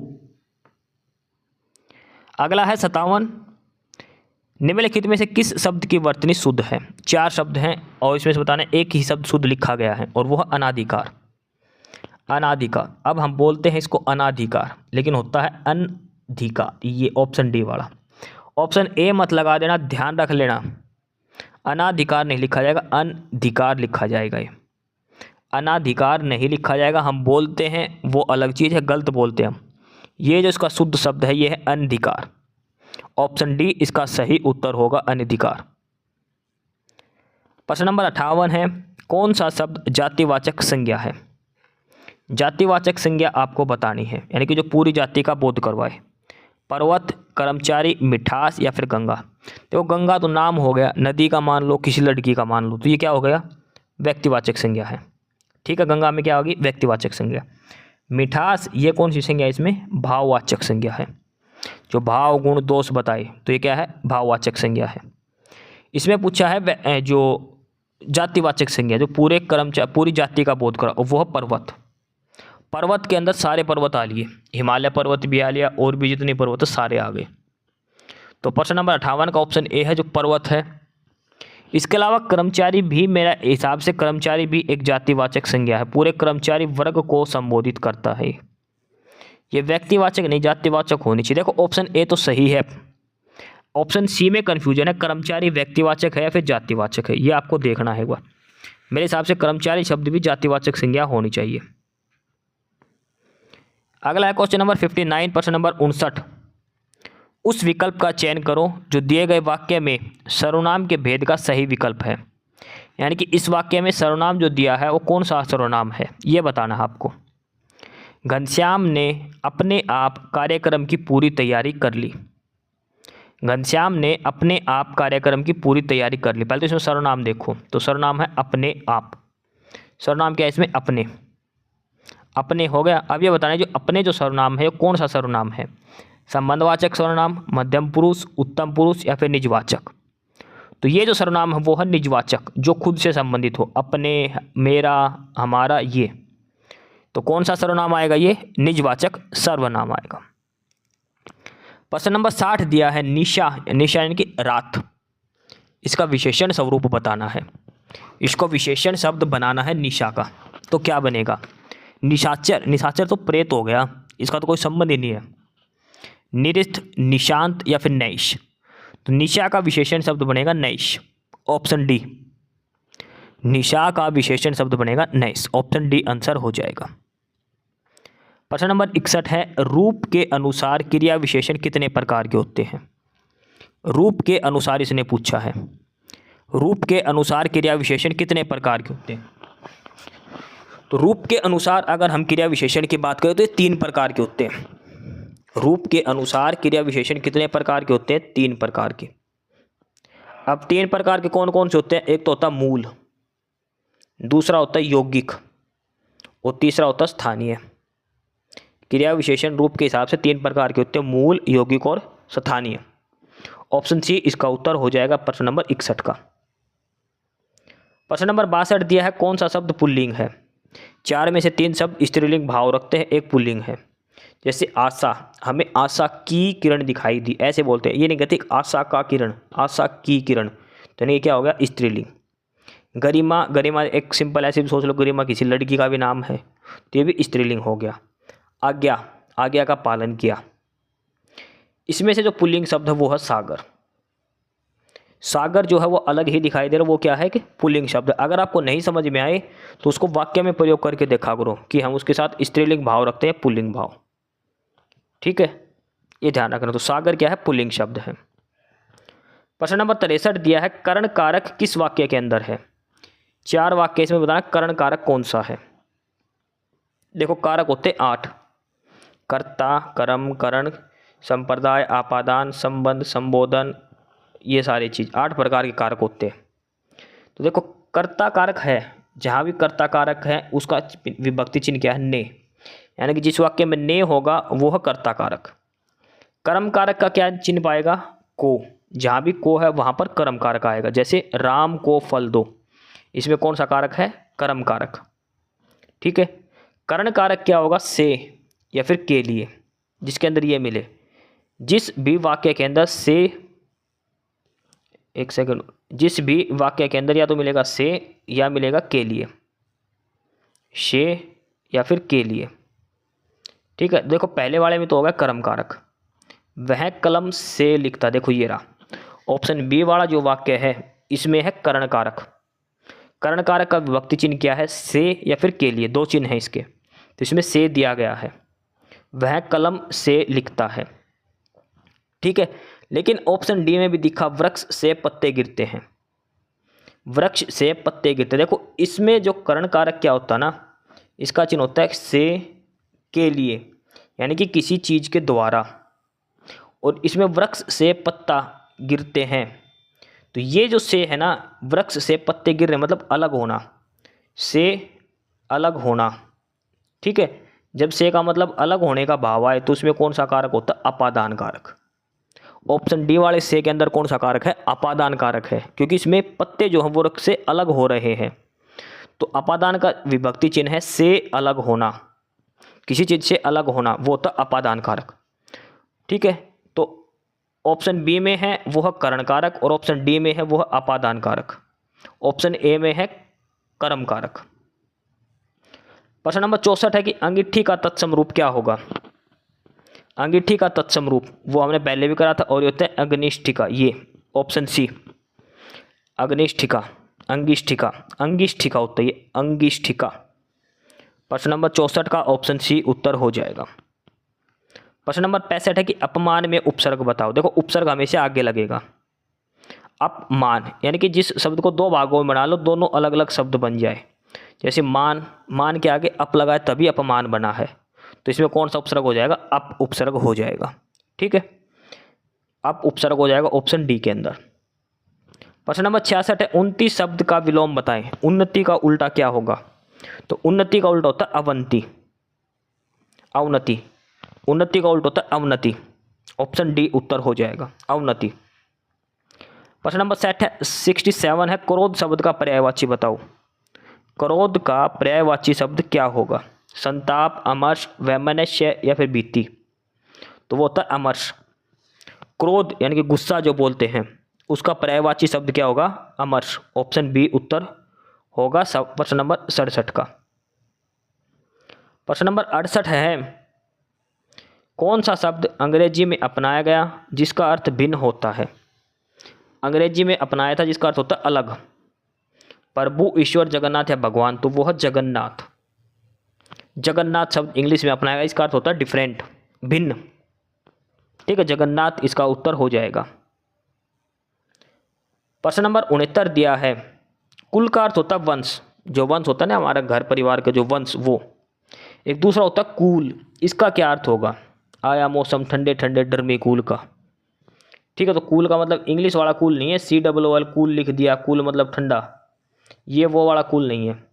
हिंदी में ही है। पहला कुल का मतलब होता है वंश और दूसरे कूल का मतलब होता है किनारा, तट, तीर, कूल, ये सारा किनारा जो है इसके पर्यायवाची शब्द हैं। तो पहले कुल का मतलब है वंश, ठीक है, और दूसरे कूल का मतलब है किनारा। ऑप्शन बी उत्तर हो जाएगा प्रश्न नंबर 69 का। प्रश्न नंबर 70 दिया है, जो पहले कभी न हुआ हो उसको क्या बोलते हैं? जो पहले कभी ना हुआ हो तो वो होता अभूतपूर्व। अभूतपूर्व, जो पहले कभी ना हुआ हो, अभूतपूर्व इसको कहते हैं। 70% हो गए और यहाँ पे हमारी हिंदी पूरी हो गई। GK, Haryana GK, computer, English, Hindi पूरी हो गई। अब 15 सवाल आएंगे गणित के, मैथमेटिक्स के, और 15 आएंगे रीजनिंग के। क्लास की PDF डिस्क्रिप्शन बॉक्स में टेलीग्राम चैनल का लिंक है, नॉलेज हब, ज्वाइन कर लो। पहली बार क्लास देख रहे हो यूट्यूब पर नॉलेज हब, सब्सक्राइब कर लो। प्रश्न नंबर 71 से गणित यहाँ से शुरू करते हैं हम। सवाल नंबर 71 गणित का पहला सवाल है, निम्नलिखित में कौन सी संख्या 1184 में से घटाई जाए ताकि प्राप्त संख्या 21 से पूरा भाग हो सके? 1184 में से क्या घटाए कि संख्या 21 से भाग हो जाए? तो क्या करना है, इसको 1184 को 21 से भाग दे दो। 1184 को किससे भाग दे दो? 21 से भाग दे दो। जो 100 शेष बचेगा वो इसमें से घटाना है। ठीक है, तो 21 5 जो कितना आएगा? 105। कितने बच गए? 13, उतार लिया 4। अब किस पे जाएगा? 6 पे जाएगा। कितना आएगा? 6 6 दूनी 12, 126। तो 134 में से 126 गए तो कितना शेष बचेगा? 8 शेष। यानी कि 1184 में से क्या घटा देंगे हम? 8 घटा देंगे, तो ये संख्या पूरी पूरी भाग हो जाएगी 21 से। कई बार इसमें जोड़ अंकों का योग पूछ लेता है, तो अंक क्या बनेगा? पहले तो इसमें 1184 में से 8 घटाओ, संख्या क्या आएगी? फिर वो 1176। अब इसके अंकों का योग बताओ, तो अंकों का योग कितना हो जाएगा? 15। 1 2 7 2 9 6 15। दोनों तरह से सवाल पूछ सकता है, दोनों तरह से आपको करना है। पहला तो काफ़ी आसान दिया कि 1184 में क्या घटाए कि 21 से भाग हो जाए, यानी कि जो शेष आएगा 8 वो घटाना है। कई बार ये पूछ लेता है कि भाई शेष जो घटा दिया तो जो नई संख्या बनेगी जो 21 से पूरा भाग होती है उसके अंकों का योग बताओ। तो इनके अंकों का योग बताना है, वो आ जाएगा 15। ठीक है, तो इसका उत्तर हो जाएगा ऑप्शन सी 8। सवाल नंबर 72 दिया है, 3 क्रमागत विषम पूर्णांकों में से पहले का 3 गुना तीसरे के 2 गुणे से 3 अधिक है तो तीसरा पूर्णांक बताएं। काफ़ी बढ़िया सवाल दिया है ये। क्या दिया है कि 3 क्रमागत विषम पूर्णांक, देखो 3 विषम संख्या है लगातार या फिर 3 सम संख्या है। 3 सम संख्या मतलब 2 4 6, कितने का गैप है? हर संख्या के बीच में 2 2 का गैप मिलेगा। अगर विषम संख्या भी लेते हो क्रमागत तो हर संख्या के बीच में 2 का गैप मिलेगा, ये ध्यान रखना। 2 लगातार क्रम सम संख्या हो या फिर 2 लगातार विषम संख्या हो, उनके बीच में कितने का गैप मिलेगा? 2 का गैप मिलेगा। लगातार की बात हो रही संख्याओं की। तो पहली विषम संख्या अगर हमने x मान ली तो दूसरी विषम संख्या क्या होगी? x + 2। तीसरी विषम संख्या क्या बनेगी? x + 4। ये बनेगी पहले तो। ठीक है, पहले विषम संख्या हमने x मान ली तो दूसरी x + 2 बनेगी, तीसरी बनेगी x + 4। इनके बीच में भी 2 का गैप और इनके बीच में भी 2 का गैप। अब आगे गया है कि पहले का 3 गुना करना है। पहले का 3 गुना जो है वो किसके बराबर है? तीसरे के 2 गुना। तीसरा क्या है? ये तीसरे के 2 गुना कर दिया, x + 4 का 2 गुना कर दिया, इससे 3 अधिक है, इसमें 3 जोड़ दिया। 3x जो है वो किसके बराबर है? 2 × x = 4 जमा में 3। 2 अंदर जाएगा तो 2x = 4 दूनी 8। अंदर क्या बनेगा? 2x = 8 + 3, ये 11 बन जाएगा। यानी कि 2x + 11। इधर क्या है? 3x। ये 2x इधर आएगा तो x का मान कितना आ जाएगा? 11। x का मान 11 का मतलब पहली संख्या 11, दूसरी 11 + 2 13, तीसरी 11 + 4 15। तीसरा पूर्णांक पूछा वो क्या हो जाएगा? 15। ऑप्शन ए उत्तर हो जाएगा सवाल नंबर 72 का। समझ गए। सवाल नंबर 72 का तीसरा पूर्णांक पूछा, पहला पूर्णांक पूछता तो 11 आता, दूसरा पूछता तो 13, तीसरा पूछा तो 15 आएगा। ऑप्शन ए उत्तर हो जाएगा सवाल नंबर 72 का। सवाल नंबर 73 है, कौन सा भिन्न रिअकरिंग डेसिमल नहीं होगा। रिअकरिंग का मतलब जैसे 1/3 है, 1/3 है, इसको भाग देंगे तो क्या आएगा 0.333, इसको बोलते हैं रीअकरिंग डेसिमल, यानी कि नॉन टर्मिनेटिंग डेसिमल, जो खत्म ही नहीं हो रहा पॉइंट के बाद। लेकिन अगर 1/4 होता तो इसका मतलब क्या होता है 0.25, खत्म, आगे भाग नहीं जाएगा। ये होता है non recurring decimal, terminating decimal इसको बोलते हैं। जैसे 10/30 का मतलब क्या हो गया 1/3, ये आएगा 0.3333, नॉन टर्मिनेटिंग आएगा। ठीक है। 12/30 का मतलब क्या हो गया 6/5, सॉरी 12/30 का मतलब हो गया 12/3 चौक 12, 3 दाएँ 30, 2/5, हाँ 6 दूनी 12, 6 5, 2/5 का मतलब होगा 0.4, इसका मतलब होगा 0.4। 14/30 का मतलब क्या हो गया 7/15, इसको भाग दे जाओ, 15 चौक 60 और बच गया 10, 15 छिक 90, बच गया 10, 0.4666 से आएगा। 8/30 का मतलब क्या हो गया 4/15, ये भी ऐसे चलेगा 0.466। तो इनमें से एक ही भिन्न है जो पूरी पूरी भाग हुई और वो है 12/30। 12/30 का मतलब क्या आया था 0.4 आया था। ठीक है, तो ऑप्शन बी उत्तर हो जाएगा। रीअकरिंग डेसिमल किसका नहीं होगा, वो नहीं होगा बी का, बाकी तीनों का रीअकरिंग डेसिमल होगा, यानी कि पॉइंट के बाद भिन्न खत्म ही नहीं होगी। सवाल नंबर 74 दिया है, किसी स्कूल में लड़के और लड़कियों की संख्या का अनुपात 3:2 है। यदि 20% लड़के और 25% लड़कियां छात्रवृत्ति लेती हैं तो कितने प्रतिशत छात्र छात्रवृत्ति नहीं लेते, यह बताना है। मान लो एक छोटा सा सवाल है इसमें ही कि टोटल स्कूल के अंदर है 500 बच्चे, हमने मान लिया टोटल स्कूल में 500 बच्चे हैं। क्यों मानना, क्योंकि ये अनुपात में बढ़ाना है इसका। बॉय कितने होंगे 3:2 ना, 3:2 यानी कि 5 की वैल्यू 500, तो लड़के कितने आ गए 300, लड़कियाँ कितनी आ गई 200। 3:2 में दे रखा हमने। ठीक है, टोटल स्कूल में बालक मान लिए 500 थे, लड़के 300 हो गए, लड़कियाँ 200।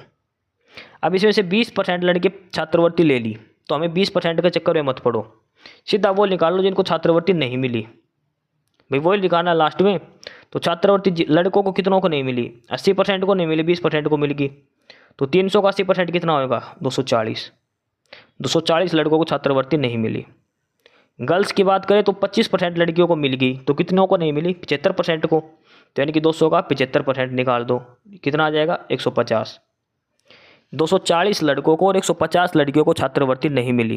टोटल कितने बच्चे हो गए जिनको नहीं मिली, इनको जोड़ दो, कितना हो गया 390। 390 बच्चों को छात्रवृत्ति नहीं मिली, कितने में से 500 में से, गुणा में 100% बनाने के लिए 2 जीरो से 2 जीरो कट गई, इसको 5 से काटोगे तो 5 7 35, 5 8 40, यानी कितने प्रतिशत बच्चे जिनको छात्रवृत्ति नहीं मिली 78%। ऑप्शन डी उत्तर हो जाएगा। ठीक है, 78% छात्रों को छात्रवृत्ति नहीं मिली थी। काफ़ी आसान सवाल हो जाएगा। टोटल बच्चे 500 मान लो, ठीक है, उसके बाद 300 लड़के हो जाएंगे, 200 लड़कियां, 3:2 में बढ़ जाएगा वो।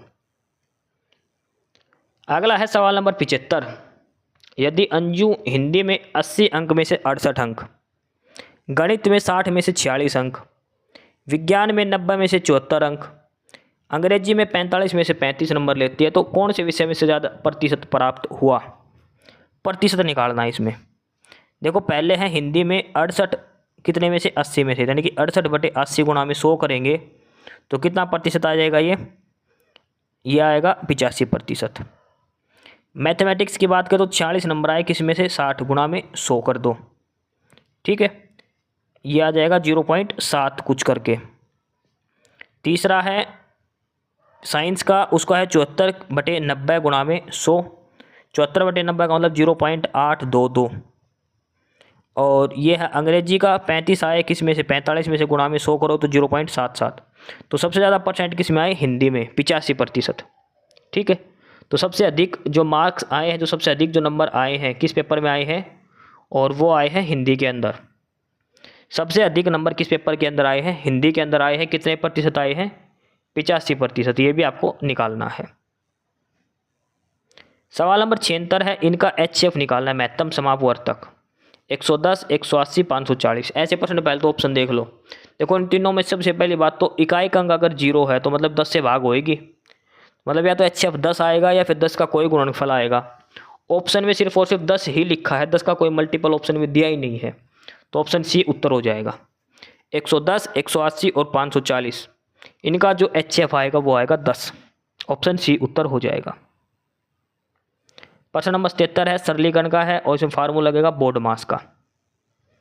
Bracket of divide, multiply, addition और सब्सट्रैक्शन।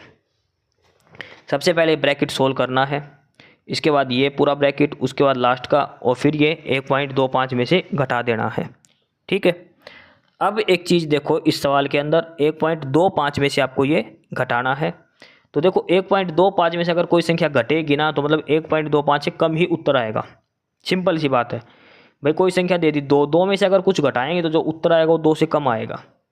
तो 2 तो उत्तर आने से रहा, पहला ऑप्शन तो हट जाएगा। इसका उत्तर आएगा ऑप्शन सी 1, इसका उत्तर आ जाएगा। 16 आप कर लेना, पहले इन दोनों की गुणा करो, 25 चौको 100 यानी कि ये बन जाएगा 1। 2 में से 1 गया तो ये बनेगा 1, 3 जमा 1 करेंगे तो 4, 1/4 बन जाएगा। 1.25 और 1/4 का मतलब होता है 0.25। 1.25 में से 0.25 घटाएंगे तो 1 बचेगा। ऑप्शन सी उत्तर आ जाएगा। अगला सवाल नंबर 78, औसत का, एवरेज का सवाल है। सवाल क्या दिया है कि 28 संख्याओं का औसत है 35, पहली 15 का औसत है 33, अंतिम 14 का औसत है 36.5। 365 नहीं आएगा, 36.5। ये देखो इंग्लिश में। तो 15वीं संख्या को अगर शामिल नहीं करें तो नया औसत क्या होगा? 14 संख्याओं का औसत बताओ। 27 संख्याओं का औसत आपको बताना है, अगर बीच वाली संख्या हटा दे तो। सबसे पहले बीच वाली संख्या निकालो, बीच वाली संख्या है क्या? देखो टोटल 28 संख्याओं का औसत 35 है, तो सम कितना हो जाएगा? 28 संख्याओं का सम कितना हो जाएगा? 35 गुणा में 28 कितना आ गया? 980। ठीक है, 28 संख्याओं का टोटल जोड़ हो गया 980। 15 का टोटल कितना हो जाएगा? 15 संख्याओं का औसत 33 है, तो 15 संख्याओं का जोड़ कितना हो जाएगा? 15 गुणा में 33 करेंगे तो 495। 14 का 365 और 14 संख्या को जोड़ कितना हो जाएगा? 14 गुणा 36.5, और 14 को 36.5 से गुणा करेंगे तो ये आएगा 511। ठीक है, तो इस प्रकार देखो, पहले जो इनका जो दे रखा है 28 संख्या को औसत 35, इस हिसाब से टोटल बन गया 980। लेकिन 15 का 33 है और 14 का 365 है, तो इनका 495 और 511 इनको जोड़ेंगे तो कितना आएगा? 1006। 1006 में से अगर हम 980 घटाते हैं तो 26 बचेगा, जो हमारी 15वीं संख्या आएगी। 15वीं संख्या हमारी कितनी आ गई? 26 आ गई। अब हमने निकालना शेष संख्याओं का औसत। देखो 28 संख्याओं का औसत 35 है, तो 28 संख्या को जोड़ कितना आ गया था? 980। इसमें से 15वीं संख्या घटा दो, यानी कि 26 घटा दो, कितना बचेगा? 954 बचेगा। संख्या कितनी बचेगी? 27। तो 954 को 27 से भाग दे दो, इनका औसत आ जाएगा। ठीक है, 954 को 27 से भाग दोगे तो 106/3 आएगा। 106/3 यानी कि 106/3 का मतलब क्या हो गया? 35 सही 1/3। 35 सही 1/3 इसका उत्तर हो जाएगा। सवाल नंबर 79 है, ABCD का अनुपात निकालना। देखो इसमें B का मान दे रखा 3, इधर B का 5 है, इधर C का 7 है, तो इधर C का 9 है। तो पहले C का मान बराबर बनाओ, इसको 7 से गुणा करो, इन दोनों को 9 से। फिर B का मान बनाओ, इसको 9 5 45 से गुणा करो, इसको 3 से। फिर इन सारों को बराबर रख दो, A अनुपात B अनुपात C अनुपात D। और इसका प्रॉपर आंसर आएगा 30, 45, 63 और 56। ABCD का अनुपात जो आएगा इसमें वो आएगा 30, 45, 63 और 56। अगला है सवाल नंबर 80। एक व्यक्ति चिन्हित मूल्य पर 10% की छूट के बाद 17% लाभ कमाता है। यदि चिन्हित मूल्य पर 14% छूट देता तो लाभ कितना होता? काफ़ी अच्छा सवाल है ये, काफ़ी अच्छा है, सोच के समझ के करने वाला सवाल है ये। इसमें क्या दिया है भी, मान लो मार्क प्राइस हमने मान लिया 100 रुपये है, 100 रुपये हो गया। एक चीज़ बताओ, देखो CP/MP का रेशियो हमने पढ़ा है, CP एक रेशियो हमने पढ़ा होगा, एक अनुपात करते हैं हम MP/CP। MP/CP क्या होता है? 100 प्लस माइनस प्रॉफिट और लॉस। अगर प्रॉफिट है तो 100 प्लस प्रॉफिट, लॉस है तो 100 माइनस लॉस, बटे में 100 माइनस डिस्काउंट। ये होता है MP/CP का रेशियो। मार्क प्राइस बटे कॉस्ट प्राइस का अनुपात होता है ये। ठीक है, तो MP/CP हमारा क्या आएगा? 17% लाभ होता है शुरू में, तो कितना आएगा? 117। छूट दे दी 10 की, तो 100 में से 10 गए तो 90। MP/CP का अनुपात हो गया 117/90, यानी कि मार्क प्राइस अगर 117 है तो कॉस्ट प्राइस 90 रुपये आएगा इसका। इसको काटेंगे तो आएगा 13/10, 9 से काटेंगे तो 13/10, यानी कि मार्क प्राइस 13 आ गया, कॉस्ट प्राइस आ गया 10 रुपये। सबसे पहले यानी कि मार्क प्राइस तो आ गया 13 रुपये और कॉस्ट प्राइस आ गया 10 रुपये, ये आ गया पहली लाइन से। इसके बाद आगे इसने क्या कहा है कि यदि छूट 14% दे देता मार्क प्राइस पर, मार्क प्राइस पर 14% छूट देने का मतलब क्या होगा, अगर मार्क प्राइस 13 रुपये है, इस पर 14% छूट देता तो सीधा सेलिंग प्राइस निकलता। तो सेलिंग प्राइस कितना लगा, 13 रुपये का कितना बच गया अभी ये 14% छूट देने के बाद 86/100, यानी कि सेलिंग प्राइस कितना आएगा 11.18, ये सेलिंग प्राइस आ जाएगा। क्योंकि मार्क प्राइस हमारा 13 रुपये आ गया तो सेलिंग प्राइस कितना आ जाएगा, मार्क प्राइस पर 14% की छूट दे दी तो सेलिंग प्राइस आएगा इसका 86%। अब लाभ पूछा है, लाभ क्या होता है, सेलिंग प्राइस में से कॉस्ट प्राइस घटा दो। तो सेलिंग प्राइस कितना है 11.18, कॉस्ट प्राइस कितना है 10 रुपये, तो लाभ कितने का आ जाएगा 1.18 का, ये लाभ आएगा। लेकिन इसमें देखो कहीं भी रुपये का जिक्र नहीं, सारा प्रतिशत में काम हो तो इसका प्रतिशत निकाल दो।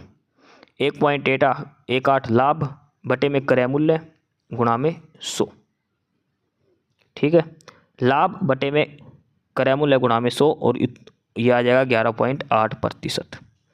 ऑप्शन डी में 1.18 दिया है लेकिन सही उत्तर आ जाएगा 11.8, ठीक है, 11.8% इसका लाभ होगा सवाल नंबर 80 का।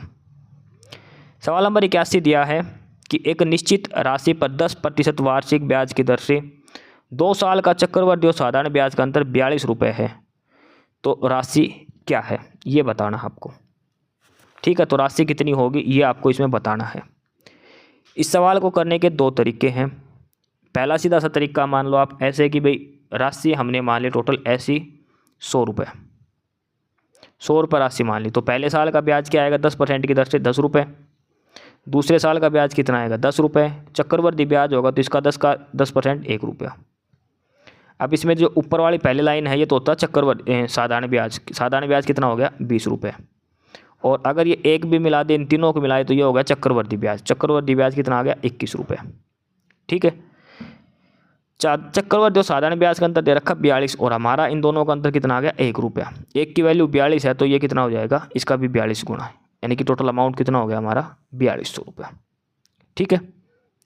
दोनों का अंतर लेना है, 100 रुपये हमने मान लिया, इसका 10% निकालेंगे 10, इसका 10 निकालेंगे 10, इसका 10 निकालेंगे तो 1, ये सारा आ गया चक्रवृद्धि ब्याज, और ये दोनों जो दे रखे ऊपर के 20 रुपये ये हो गया साधारण ब्याज, इनका अंतर आ गया 1 रुपया, लेकिन इसने दे कितना रखा 42 रुपया, कितना गुना हो गया 42 गुना, तो जो हमने 100 माने थे ये भी 42 गुना हो जाएंगे, तो राशि कितनी हो जाएगी 4200 हो जाएगी।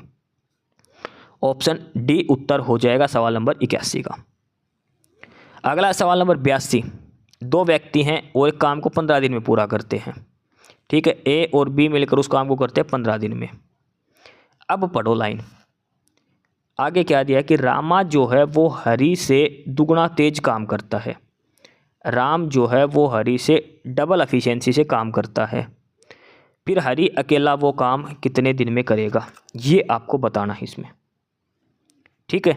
रामा जो है वो हरी से डबल काम करता है, तो देखो अगर राम की क्षमता 1 है और राम की क्षमता 2, हरी की 1, तो हरी दिन कितने लेगा 2 और राम दिन कितने लेगा 1, क्षमता का उल्टा दिन होता है, ये ध्यान रखना, ठीक है। टोटल काम मिलकर 15 दिन में काम करते हैं, इसकी क्षमता 2 है, इसकी क्षमता 1 है, तो टोटल काम कितना हो जाएगा 45 यूनिट। भाई टोटल इन तीनों 2 + 1 3 इनकी क्षमता से गुणा करेंगे तभी तो टोटल वो आएगा काम, टोटल 45 यूनिट काम आ गया हमारा। 1 2 की क्षमता से करता है कि 1 की कम क्षमता से, दोनों मिलकर कितने दिन में करेंगे 15 दिन में, ऐसे तो 15 निकालते हम, कुल काम आ गया 45। इसने पूछा है कि हरी अकेला उस काम को कितने दिन में करेगा, तो हरी की क्षमता कितनी है 1 दे रखी है, तो 45 काम 1 की क्षमता से कितने दिन में करेगा 45/1, यानी कि 45 दिन में। ऑप्शन डी उत्तर हो जाएगा, सवाल नंबर 82 का ऑप्शन डी उत्तर हो जाएगा, हरी अकेला उस काम को 45 दिन में करेगा, ठीक है। सवाल नंबर 83 दिया है, अपनी वास्तविक गति का 3/8 पर यात्रा करने वाली एक कार 2 घंटा 10 मिनट में 65 किलोमीटर की दूरी तय करती, तो कार की वास्तविक स्पीड बताओ। 3/8 की गति से चलता है, यानी कि हमने मान ली कि कार की औसत गति 8 है, और इसका 3/8 क्या होगा 3, यानी कि अगर वो 3 की स्पीड से जाता है तो कितने देर में कितना टाइम लगाता है 65 किलोमीटर जाता है 2 घंटे 10 मिनट। 2 घंटा 10 मिनट का मतलब निकाल क्या होगा 6 दूनी 12 यानी कि 130 मिनट। 130 मिनट हो गया, तो यानी कि इसकी स्पीड कितनी आ जाएगी 65 किलोमीटर है और बटे 130, और मिनट को घंटे में करेंगे तो 60 से गुणा कर देंगे। ठीक है, मिनट को घंटे में बदलने के लिए 60 से गुणा कर देंगे। पहले तो आ जाएगा ये, अगर वो 3 की स्पीड से जाता है। हमने वास्तविक स्पीड निकालनी 8 की, तो 1 से कितना आएगा बटे 3 नीचे आ जाएगा। 8 से निकालने के लिए ऊपर 8 से गुणा कर देंगे, ये आ जाएगा। ऊपर आएगा 65 गुणा 60 गुणा में 8, नीचे आएगा 130 गुणा में 3। ये सारा आपसे काटो, 13 5 65, 13 दाऊँ 130, 0 से 0, 3 दूनी 6, 8 5 40 दूनी 80। ऑप्शन बी उत्तर हो जाएगा। ठीक है, एक तो ये तरीका है कि भाई 8 पूरी स्पीड मान ली तो 3 की स्पीड से इतना आएगा, या फिर हमने मान लिया कि उसकी स्पीड है x उसकी स्पीड है, ओरिजिनल स्पीड x है, वो बाद में देखेंगे। अब इसने 65 किलोमीटर दूरी तय करने में लगाया टाइम 2 घंटा 10 मिनट, तो स्पीड कितनी आएगी 65 बटे 2 घंटा 10 मिनट यानी कि 130 मिनट, और मिनट को घंटे में करेंगे तो ऊपर 60 से गुणा हो जाएगी। ये इसकी स्पीड है। अब इसने ये करिए 3/8 में, तो टोटल में बताना 3/8 का मतलब यहाँ क्या हो जाएगा 8/3, तो ये x का मान यहाँ से निकल जाएगा। ऑप्शन बी उत्तर आ जाएगा 80 किलोमीटर प्रति घंटा। सवाल नंबर 84 बार ग्राफ का है, खुद से कर लेना। सवाल नंबर 85 ये है मिक्सर एलिगेशन का। मिक्सर और एलिगेशन का ये सवाल है, सवाल नंबर 85 ये आपको करना है। एक पंसारी 2 प्रकार के चावल मिलाते 128 का और 143 का, मिश्रण को बेचना 137.75 प्रति 10 किलोग्राम पर। ठीक है, इसका अनुपात बताना है, एक है 128, एक है 143, रेट हो गया 137.75, ये घटा दो दोनों में से, और ये लगभग बचेगा 10 पॉइंट कुछ करके ये बचेगा कुछ। इन दोनों का अनुपात आपने निकाल लेना है, ये 7:13 इसका अनुपात आ जाएगा। ठीक है, ऑप्शन सी उत्तर हो जाएगा। देखो 85 सवाल का मतलब है यहाँ पे हमारा मैथमेटिक्स भी पूरा हो गया। GK, Haryana GK, computer, Hindi, English, mathematics पूरा। सवाल नंबर 76 से अब हम करेंगे रीजनिंग। यहाँ से रीजनिंग अब शुरू होएगी। क्लास की PDF के लिए डिस्क्रिप्शन बॉक्स में टेलीग्राम चैनल का लिंक है, नॉलेज हब ज्वाइन कर लेना, और यूट्यूब पर नॉलेज हब को सब्सक्राइब जरूर कर देना।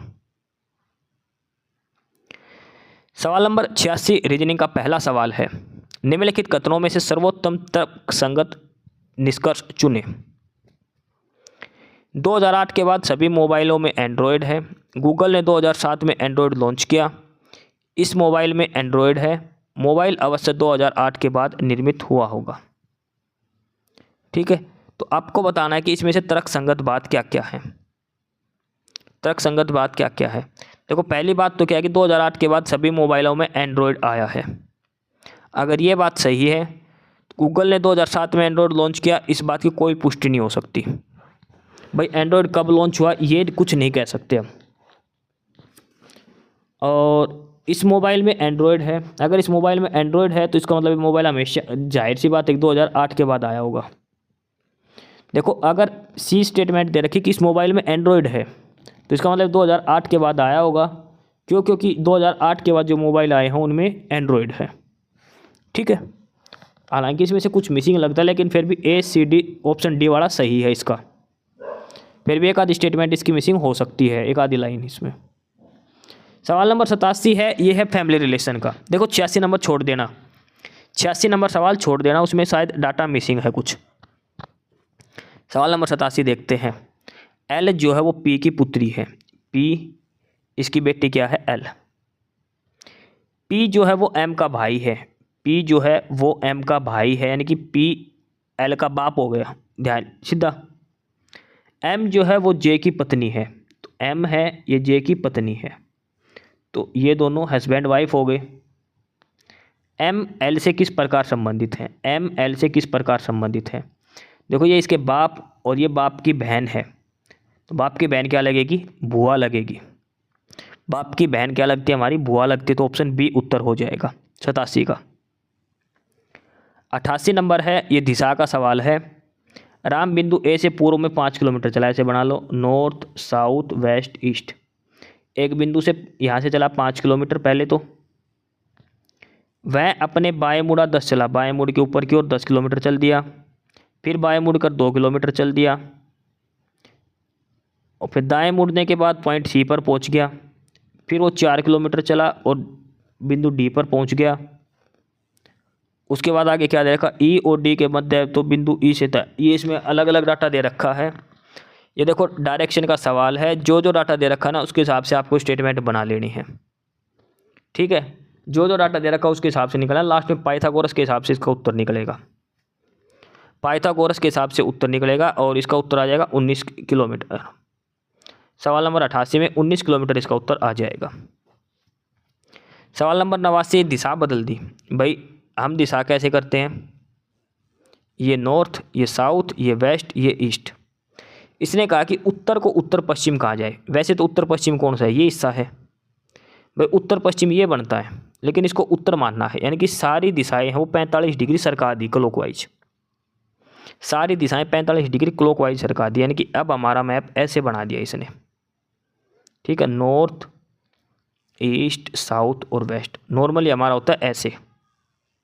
ठीक है, नॉर्थ, वेस्ट, ईस्ट और साउथ, लेकिन इसने ऐसे कर दिया क्योंकि जो नॉर्थ वेस्ट था, उत्तर पश्चिम जो था, इसको उसने उत्तर मान लिया ऐसे।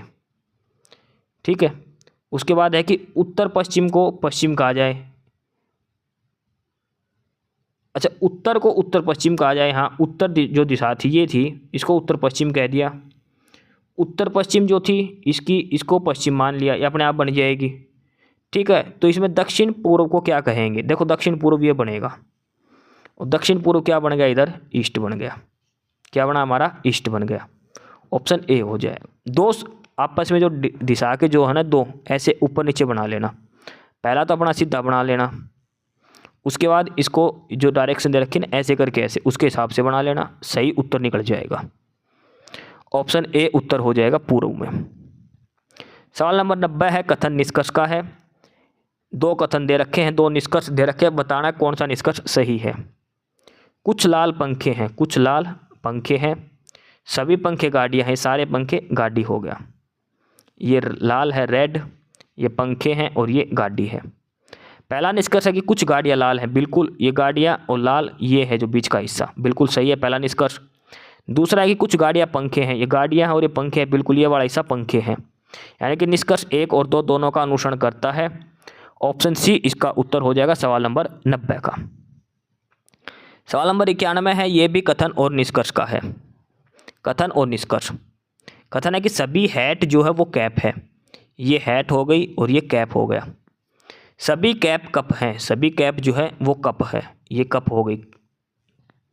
निष्कर्ष क्या है कि सभी कप कैप है, सभी कप कैप है, बिल्कुल गलत।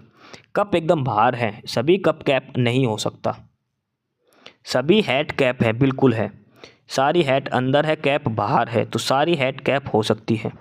केवल निष्कर्ष 2 का अनुसरण करेगा, केवल निष्कर्ष 2, यानी कि ऑप्शन डी उत्तर हो जाएगा सवाल नंबर 91 का।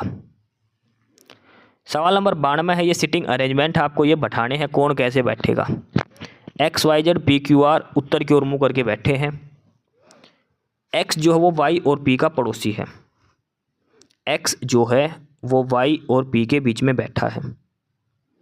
अगला क्या दे रखा है कि Q जो है वो Z और R का पड़ोसी है, P जो है वो X के दाईं ओर है, P जो है वो X के दाईं ओर, हमने पहले ही सही ले लिया है। तो P और Z दोनों पड़ोसी है, तो इधर Z आएगा, और Z और R के बीच में Q बैठा, तो Q बैठेगा, इधर R आ जाएगा, ये बनेगा। कौन सा जोड़ा बिल्कुल किनारों पर बैठा है, तो Y और R बैठे किनारों पर। कौन बैठा किनारे पर, Y और R। और ये दिया है ऑप्शन सी के अंदर, किनारों पर कौन बैठा है, Y और R। ऑप्शन सी उत्तर हो जाएगा। सवाल नंबर 93, इनमें से कौन सा अलग है। 4 ऑप्शन में, नियोन, आर्गन, हीलियम और हाइड्रोजन। देखो सारी की सारी गैस दी गई है पीरियोडिक टेबल में, लेकिन नियोन, आर्गन, जिनोन, हीलियम, ये सारी जो गैसें हैं ये नोबल गैस आती है, लेकिन हाइड्रोजन जो है इनमें से वो नोबल गैस नहीं है। साइंस का प्रश्न लगेगा इसके अंदर, ठीक है, नोबल गैस वाला, वो ट्रिक लगेगी। सवाल नंबर 94 है, इसमें से कौन सी आकृति अलग है, कैसे है, वो बतानी है। ये 4 आकृति दे रखी, इसमें से कौन सी आकृति अलग है ये आपको बताना है। इसमें जो आकृति अलग है वो है ऑप्शन सी वाली। कैसे अलग है, देखो ये जो सारी है ना, ये ऐसे देखो डायगोनली, बीच की जो लाइन है ना वो एकदम ऐसे सेंटर में आ रही है। इसमें जो बीच की लाइन है वो ऐसे टेढ़ी जा रही है। ये जो बीच की लाइन है ना, ये सर्कल के ऐसे सेंटर पे है, लेकिन ऐसे होनी थी। ये आकृति ऐसे करके बननी थी, ऐसे करके और ऐसे बननी थी। ऑप्शन सी वाली बीच वाली लाइन जो है वो एकदम त्रिज्या के मतलब जो इसके बीचों बीच से सीधी होनी थी। 95 है कथन निष्कर्ष का कथन दे रखा है। नीतू 3 समान आकार के थैलों के साथ बाजार जाती है। तीनों थैले मिलाकर कुल कितना वजन उठा सकते हैं? 3 थैले ले जाते हैं, तीनों थैले मिलाकर कितना वजन उठा सकते हैं? अब आपको बताना है कौन कौन से कथन की आवश्यकता। पहला कथन है कि थैले का आधा 1 किलोग्राम होता है। थैले का आधा 1 किलोग्राम यानी कि थैला कितना का है? 2 किलो का। तो इसका मतलब 3 किलो का, तीनों थैलों का वजन कितना हो गया? 6 किलोग्राम। ठीक है, हम सिर्फ उसी पहले कथन से उत्तर निकाल सकते हैं, बिल्कुल निकाल सकते हैं। उसने ये तो पूछा टोटल किलो कितने किलो के हो गए तीनों थैले। अगर एक थैले का आधा 1 किलोग्राम यानी कि थैला कितने का? 2 किलो का, तो 3 थैले कितने हो गए? 6 किलो के। दूसरा है कि पहला और दूसरा थैला हरा और तीसरा लाल है, तो इसका तो कोई मतलब ही नहीं है। हमने लास्ट में पूछा टोटल वेट कितना लेना, रंग नहीं पूछा। तो उत्तर निकालने के लिए सिर्फ कथन एक ही पर्याप्त है, केवल कथन एक ही पर्याप्त है उत्तर निकालने के लिए। सवाल नंबर 96 है, ये 4 दे रखे, इसमें से एक अलग है, कौन सा अलग है वो आपको बताना है। जैसे आई, देखो पहले तो सारे उल्टे दे रखे, आई के साथ आर का जोड़ा है, एफ के साथ यू, डब्ल्यू, एच, ये सारा सही दे रखा है। लेकिन अब देखो आई से एम गए 4 जोड़ दिया, एफ से जे गए 4 जोड़ दिया, डी से एच गए तो ई एफ जी एच 4 जोड़ दिया, लेकिन एच से के गए, एच से लेकर के तक गए तो 4 नहीं जुड़ा, 3 जुड़ा है यहाँ पे। पहले से लेकर अगर तीसरे नंबर तक जाते तो 4 अंक जोड़े हैं, लेकिन ऑप्शन सी में 3 जुड़ते हैं, तो इसलिए ऑप्शन सी अलग हो जाएगा। 97 का है, जैसे आर आई डी को लिखा ई आई डी आर, इडली को आइडल को लिखा ऐसे, तो लैंप को कैसे लिखेंगे? देखो इसमें क्या कर रखा, जो लास्ट अक्षर है ना वो तो सबसे पहले लिख दिया, ठीक है, और जो सबसे पहला था उसको लास्ट में लिख दिया। तो ऐसे ही करो, लास्ट को सबसे पहले लिख दिया और ये ला, पी से शुरू और एल पे ख़त्म। पहले तो वो देखो, पी से शुरू एल पे ख़त्म, ऑप्शन बी और सी में से उत्तर होगा, ए और डी हट गया। अब देखो जो दूसरे नंबर का था वो दूसरे पे ही रहा, इसमें भी दूसरे पे डी था वो दूसरे पे रहा, इसमें दूसरे पे क्या था ए, तो वो दूसरे पे ही रहेगा। पी के बाद ए किस ऑप्शन में है? तीसरे ऑप्शन में। समझ गए? पहले और आखिरी का इंटरचेंज करा है बस, बीच के दोनों सेम है, वो दिया है ऑप्शन सी के अंदर। ऑप्शन सी उत्तर हो जाएगा 97 नंबर का। सवाल नंबर 98 है, सी आर ए डब्ल्यू को ऐसे लिखा गया तो मोक को कैसे लिखा जाएगा, ये बताना है। ठीक है, सी से डी बन गया, डब्ल्यू एक्स बन गया, आई और आर उल्टे हैं और ए और जेड उल्टे हैं, यानी कि सारे के सारे आपस में उल्टे लिख रखे हैं। तो एम का उल्टा आएगा वो लास्ट में आएगा।